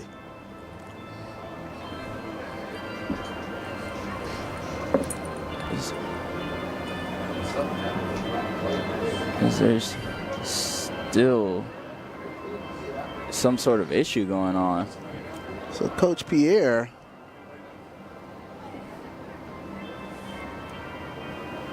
is seemingly perturbed about something. They are getting a player up and warmed up down there. So while we have this break in action, we want to remind you, 3 o'clock game today, as it looks as though Trey Bridges will be coming out of the game. And he is highly upset about something. Next game on tap is Alabama A&M and Prairie View. The nightcap is Texas Southern versus Southern. We take a look at tomorrow's schedule. It'll be Alabama A&M and Jackson State again at 11. Southern and Grambling. A little Bayou Classic baseball. That'll be the 3 o'clock game. And then Prairie View and Texas Southern will be the nightcap game on tomorrow. Sunday's schedule of action will be Grambling and Alabama A&M. That's an 11 o'clock game. 3 o'clock game will be Jackson State and Texas Southern. Those two always have a great tete-a-tete when they get together. And then the nightcap Sunday will be Prairie View and Southern. And there's a lot of moving parts going on here in this outfield as Coach Pierre is making defensive substitutions to make sure that they can hold this game to a tie. So it looks as though coming into left field is Terry Burrell III, 5'6", 160-pound senior from Pinson, Alabama. As Trey Bridges comes out the game.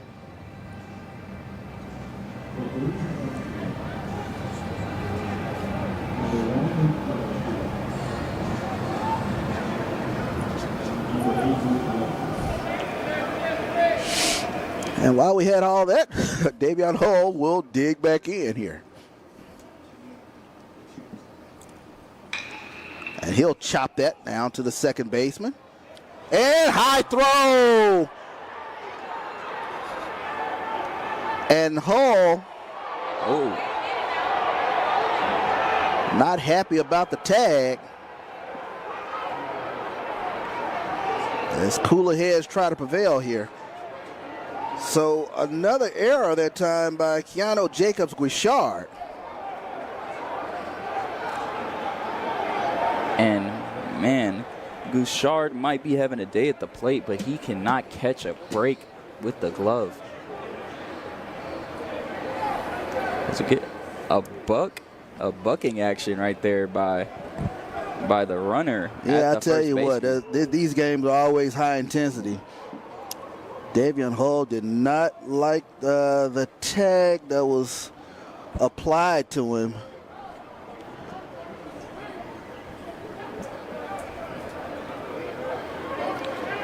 So Coach Pierre and Coach Johnson, they're going to try to calm down both parties here.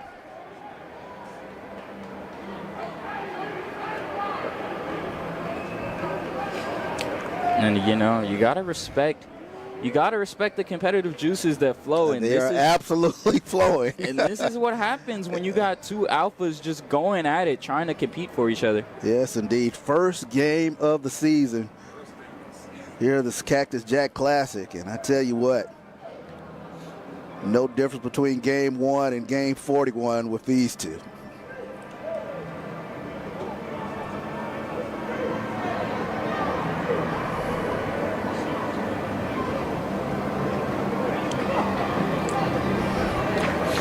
So some moving pieces. We got Cameron Hill now in left field. Moving over from center field to right field is Martavius Thomas. And in center field now is Terry Burrell III. So a few moving pieces here.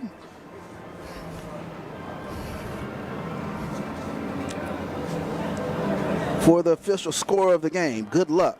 Use the eraser, buddy. And I'm sure Coach Pierre doesn't care too much about your scorebooks if he's trying to protect the win. Yes, indeed. Trying to at least secure a tie.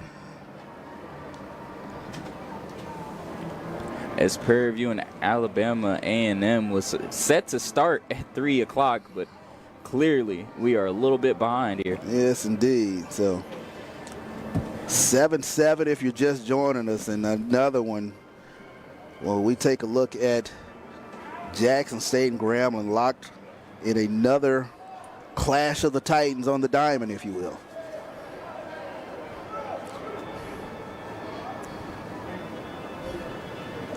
'25 Cactus Jack Classic, brought to you by the Astros Foundation. Another great showcase for HBCU talent, HBCU baseball talent.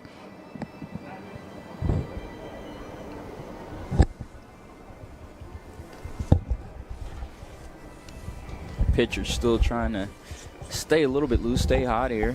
Yeah, as you see Omar Johnson again working his managerial attorney skills. And you have to do it sometimes. I mean, you rather have to reel a player in than have to, shove them out there, make them care. And this is just part of what you got to do, defend your players. No doubt about it. Well, we talked about the ebbs and flows of this game. Here's one more ebb and flow here in the bottom of the ninth inning. Jackson State jumped out 4-0. Grambling was able to catch them in the middle innings. Tied it up at 4-4. Both teams traded punches in the fifth inning, played in 2 apiece. It was 6-6. Jackson State plated 1 in the bottom of the 7th. Grambling was able to plate 1 in the top of the 8th. And that's where we stand now at 7-7 here in the bottom of the 9th inning. 5 errors today from the Grambling defense. And that's going to be the story of this game, is that they just kept shooting themselves in the foot, but they managed to overcome that. The latest error coming here from a Keanu Jacobs-Guichard play at second, where he overshot the first baseman. So that's where we stand now with Davion Hull standing on first base.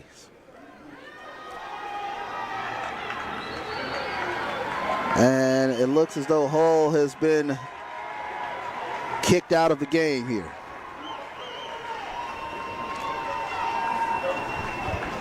And so Hull has been tossed. And he is called out as well.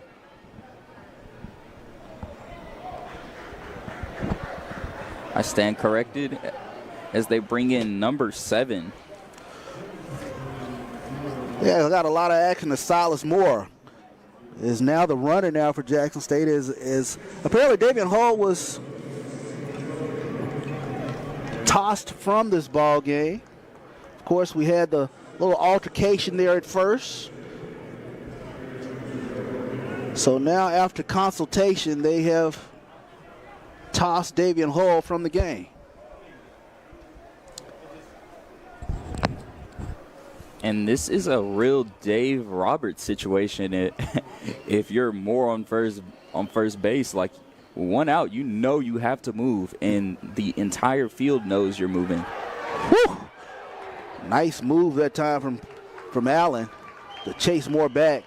As there's a new batter now, it's Anthony Brown, freshman from Jacksonville, Florida, steps in for Jackson State. So Moore, healthy lead over there. Nice couple of moves chasing him back. Almost got him on both pickoff attempts. And like I said, when you know the whole field knows you're going, it becomes an added sense of pressure, and you have to come off the bench unexpectedly, hoping your legs are fresh. And they better be fresh now, as you had to dive back to the bag twice. So Silas Moore, the runner, he's a junior from Dublin, Ohio, by way of Cuyahoga Community College. 6 foot, 180 pounds. Nice lead over there. Here's the pitch. And that pitch, 83 mile an hour, change up in the dirt. And right now, a freshman in this big position, Coach Johnson is allowing him to make a name for himself. Chopper under Allen's glove. And another play, that time as Jacobs Guichard fires to first, not able to bring the ball in. Tough play that time. Woody made a spectacular play on a play before, but could not corral that one. So now Jackson State with 2 runners on. Runners on first and second, 1 out. And Tyshawn Petty steps in.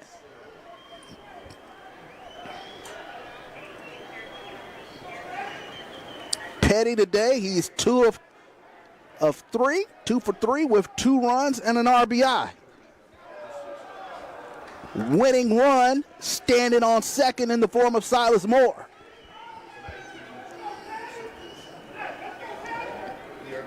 And we talk about it. I mean, the errors have just been nonstop for the G-men. Grambling today with 6 errors on the day. Tough day in the field. And it's without a doubt going to be the story of this game. Healthy cut from Tyshawn Petty. Count goes to 2-1 now.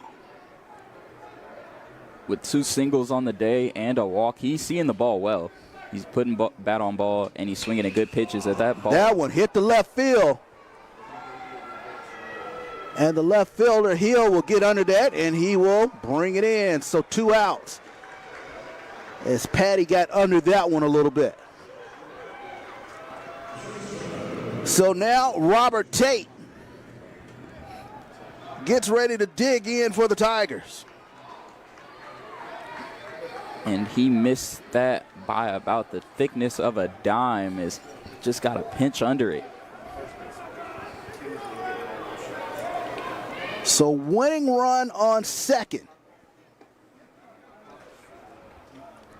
Curveball in for a ball. So 1-0 count now to Robert Tate. Robert Tate 1 for 3 on the day. He does have an RBI and 2 walks. Another curveball inside. Runs the count to 2-0. And Tate has the opportunity to be a patient hitter here and force the pitcher to come in the zone, as that's what Allen does. Yes, indeed. That one gets across for a strike.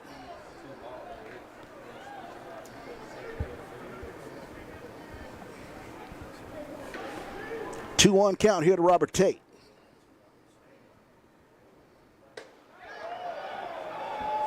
Fastball up and away. Count now goes to 3-1. And if you didn't think this was a pressure field situation, you can listen to the rowdy fans go absolutely quiet as the pitcher winds up. Here's a pitch. Chopper. 6-4, and the G-men get out of a jam.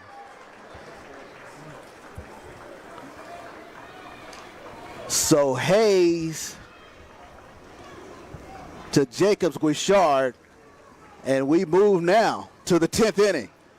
It's the Grambling State Tigers 7, Jackson State 7. We move to extra baseball.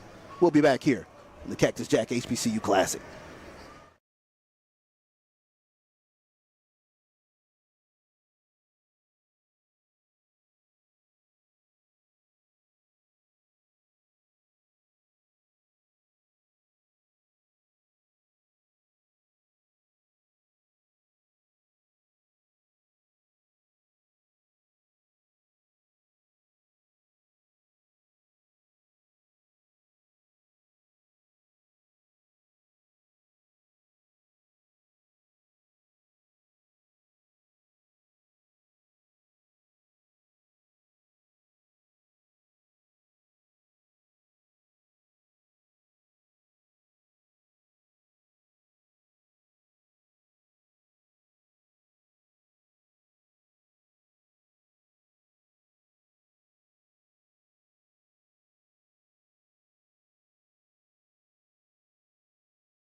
And welcome back here as we go to the top of the 10th inning. Fun baseball is what I call it, extra baseball here at the Cactus Jack Classic. Grambling and Jackson State locked in at 7 here.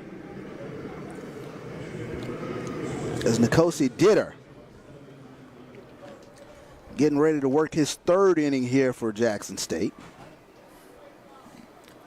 The Arubian looking to maintain that dominant fastball that's just, ever since he found that release point, it's been practically unhittable. So Shannon Martin, of course, he will operate as the base runner out there on second. Chris Marcellus is your batter. So we're starting with the California rule with the runner on second base in extras. Absolutely. Charles, we have a rep that's going to explain what's going on.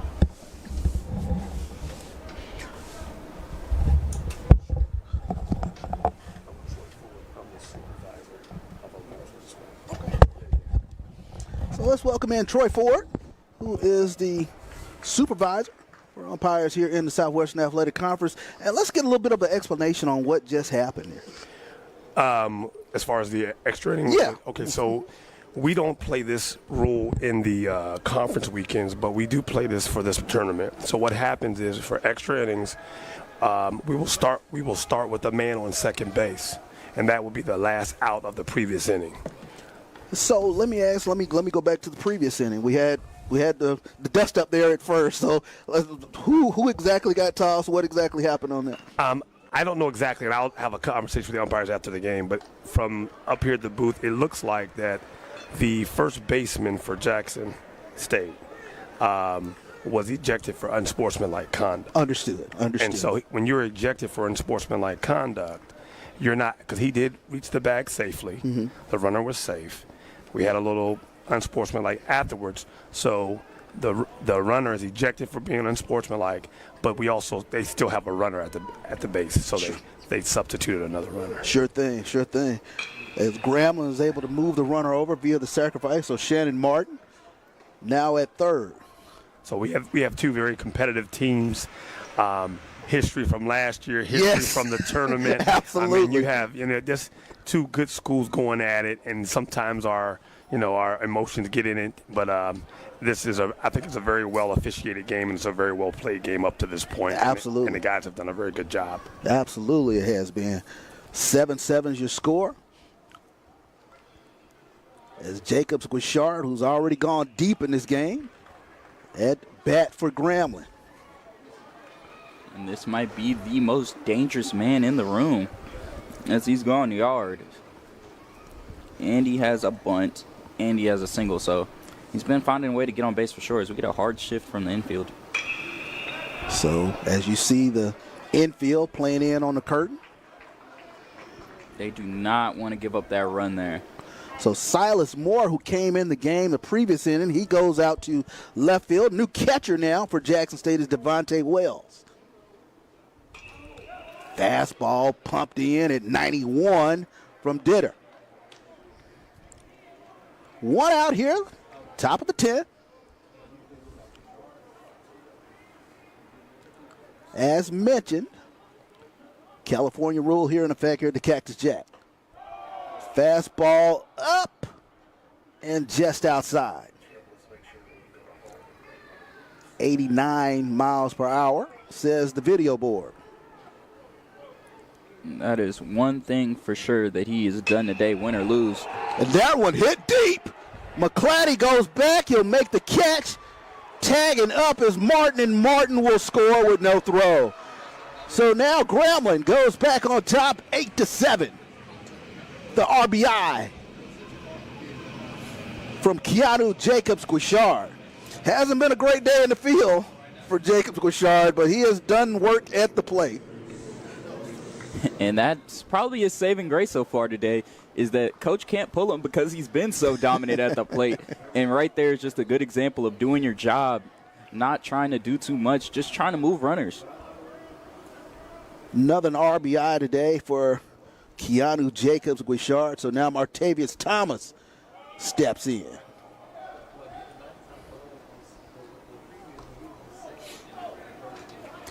Change up in the dirt for ball one.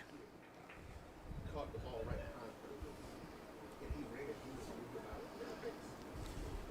behind. And defensively, you can only wonder, like, how much does that ejection of Davion Hull affect the defense of J-State?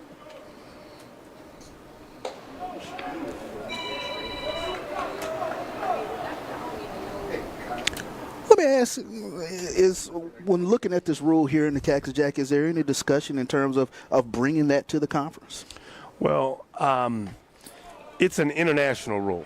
Okay, it's called the international rule for extra innings, and it's a rule that's used in the Olympics, right? You know, and so obviously every conference has the option to adopt the rule.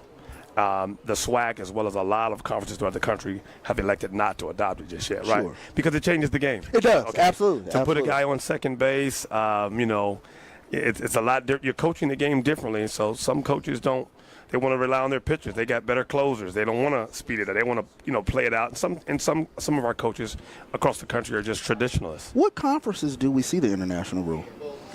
I don't know. Okay. I'm the coordinator of the SWAC, the Atlantic Coast Conference, the Big South, and Conference USA. So I have four. None of my conferences have adopted this rule for extra innings. They like to grind it out and play it out. But here again, you know, being grateful to the Astros and having us here, they've had the opportunity to, you know, they want to do this for this term. Sure. And it does, like you said, it does change up the strategy. Absolutely. It changes up the gameplay, sort of speeds things up. we got to run just that quick. Right, exactly.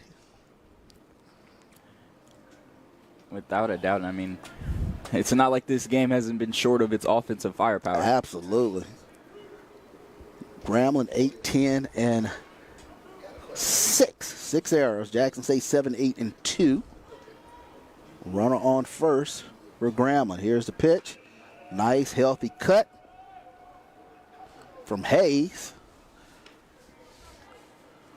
Strike one. And with 2 outs here, if they can manage to get out of this without giving up any more, the pressure's really on at this point. This is for the game. Well, without giving up state secrets, obviously you have to have a pretty tough skin to be an umpire nowadays, right? Absolutely. And even more tougher skin to be in the SWAC. Yes, indeed. This conference is not for the faint of heart, that is for sure. Fastball inside for ball. Evens the count at 1-1. Kosi Ditter, that is his 55th pitch here in this game after coming in relief. Third inning work here for Jackson State. Hayes found a fastball he liked, but he fouled it off. And like we talked about earlier, like part of the SWAC's identity is the amount of trash talking and the deeply rooted rivalries. How much as an umpire do y'all let these guys talk? Well, I will tell you, I'm a graduate of Hampton University, so I'm from the CIAA, and I know how rich the rivalries are in our HBCUs. And so when I got the job this year, I met with all of our umpires. We have conversations. We know that, you know, the deep rivalries, the competition within the schools in the conference. So we try to give them a little leeway, right? But however, sometimes in these deep, rich rivalries, the emotions take place, right? And sometimes we step outside the lines, and then we have to go by the rules and discipline. And so I don't know exactly what happened over there. It looked like a gesture being made by the first baseman for Jackson State that looked a little bit unsportsmanlike. Sure. And all he did was, the question was whether once he overran the bag, did he make an attempt to go to second? And if he made an attempt to go to second, you could tag him, he would be out. Right. If he didn't, he could come back to the bag. Right. So that's all it was a clean play, right? Yeah. It was an overthrow. And I don't know if his actions to look like he wanted to push him or fight, I don't know what, and we don't know what was said. Right. That's the other thing. So I'll have that conversation with our officials after the game in the locker room. But overall, I think it's a very well-played game, a great game to start off the tournament, you know, extra innings right out the chute. And I just think, you know, it's a rich rivalry, a lot of competition, a lot of history. Yeah. And I think the guys in this game particularly have done a great job. Absolutely. Martavius Thomas out there on second. as he was able to steal the base. Breaking pitch just off the corner. I have to say, just watching SWAC officiating through the years, you guys have always done a tremendous job. I know you mentioned this being the first year over the umpires, but they have always consistently done a great job within this conference. Pickoff throw will chase Thomas back. And Thomas earlier in this inning stole that bag at second, so definitely not trying to give him third here and make it an even more intimidating lead.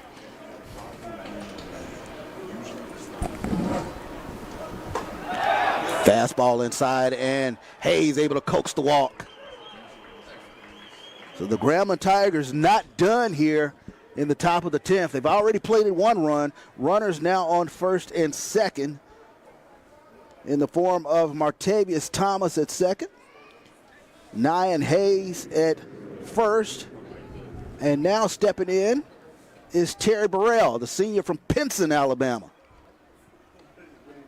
Terry Burrell, the third, swinging first pitch, play made by Bergen, soft toss to Ditter, and the Tigers get out without any other damage. So we move now to the bottom of the 10th inning. Grambling on top, 8-7 here from the Cactus Jack HBCU Classic.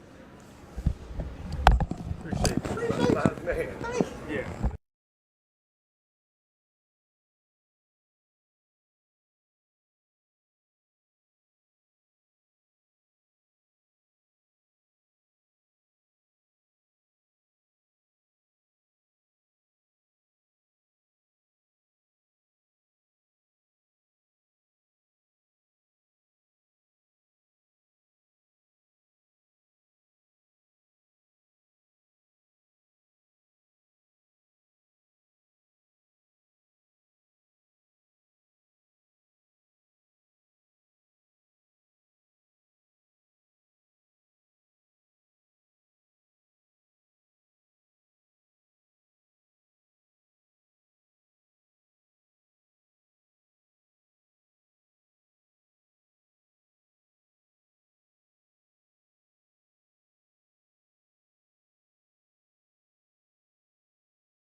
So welcome back here to the Cactus Jack Classic as we move to the bottom of the 10th inning. International rule in effect here for the Cactus Jack Classic as Brian Fulford joins us, third man in the booth. Robert Tate will be your runner for Jackson State out there on second. Of course, the rule very similar to what we see in Major League Baseball. As Jordan McClatty is your batter. McClatty squares the bunt and misses for strike one. Peyton Allen working his third inning here for the Grambling Tigers, trying to close the door and get win one here in this new season. And it feels like this is a hard bunting scenario. And McClatty will foul that one back.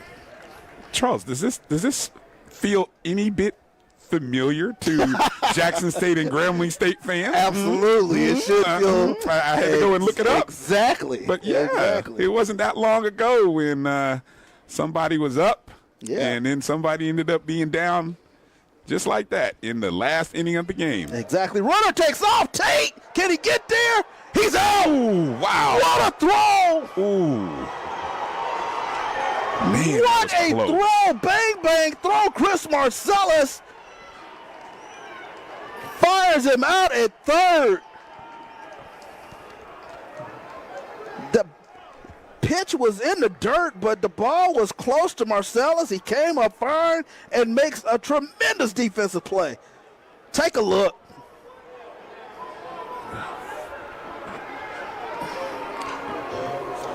And just as he should, Omar Johnson should ask for a little bit of help, a little bit of replay. Because, I mean, hey, just like that could have been the runner at third. Yes, indeed. As Tate was trying to leg that one out and get to third, but Marcellus defensively, look at the ball, just didn't get quite far enough away. And that's a great job by Marcellus of just staying calm and collected, not panicking, just finding the ball, getting over there, and just throwing a dart right there, right to the third baseman, and just slaps the tag on. Yes, indeed. And that's tough because, you know, when you start with a runner in scoring position and now you've lost him. Exactly. Now, you know, that's a huge loss. Starting from scratch, essentially. Yeah, with one out, with an out. So your gift runner. Yeah, you went from a gift run to the first out of the inning. Mm-hmm. So now the senior from Augusta, Georgia, Jordan McClatty, trying to make something happen here for the Jackson State Tigers. Pitch in on the hands, and it will get foul. McClatty today, he scored a run. He is 1 for 4 at the dish. And, I mean, voted SWAC preseason player of the year.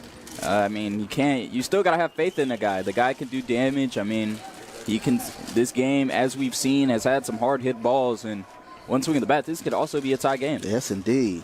And McClatty does have that type power. Chopper to second base. Nice job that time, Keanu Jacobs-Guichard for the second out of the inning. And with that said, I wonder now, you know, should Tate have been so aggressive? You know, should you have shown a little position with who's at the plate? Right. Your guy, our preseason, most outstanding player, lead hitter, who he is. Should you have shown a little more patience on the base pass? That's absolutely a fair question. Something to think about. Situational awareness in terms of good way of saying it. Yes, indeed. So Joseph Eichelberger will look at strike one. Peyton Allen trying to close the door. Pitch 37 coming. Swing and a miss. And now for J State, down to their final strike. What can Eichelberger do for them? As Grambling's on their feet. Breaking pitch down and away. So Peyton Allen was trying to throw the sweeper to get him out of there. Pitch 39 coming here for Allen. Fastball just off the corner. Catcher said that wasn't bad. I liked it. Evens the count at 2-2. Deuces Wild on the scoreboard. 8-7 is your score. Grambling on top of Jackson State. Jackson State down to their last out. Swing and a miss. And the Grambling Tigers fight back from 4-0 down to get the opening win here in the Cactus Jack HBCU Classic. What a game. What a game. The champs are here. The champs are serving notice. They're not dead. Don't write them off going into 2025, ladies and gentlemen. Absolutely. They come out with the first game of the year, and they show that that championship win was no fluke, and that basically this type of performance, the only team that can beat Grambling is Grambling. No doubt about it. Grambling goes 8-10-6. Jackson State 7-8-2. The Grambling Tigers get the opening win here in the Cactus Jack HBCU Classic. Stay with us, folks. We got more baseball today here at the Cactus Jack. On deck is Alabama A&M in Prairie View. We'll be back for more baseball. But if y'all want to clear out this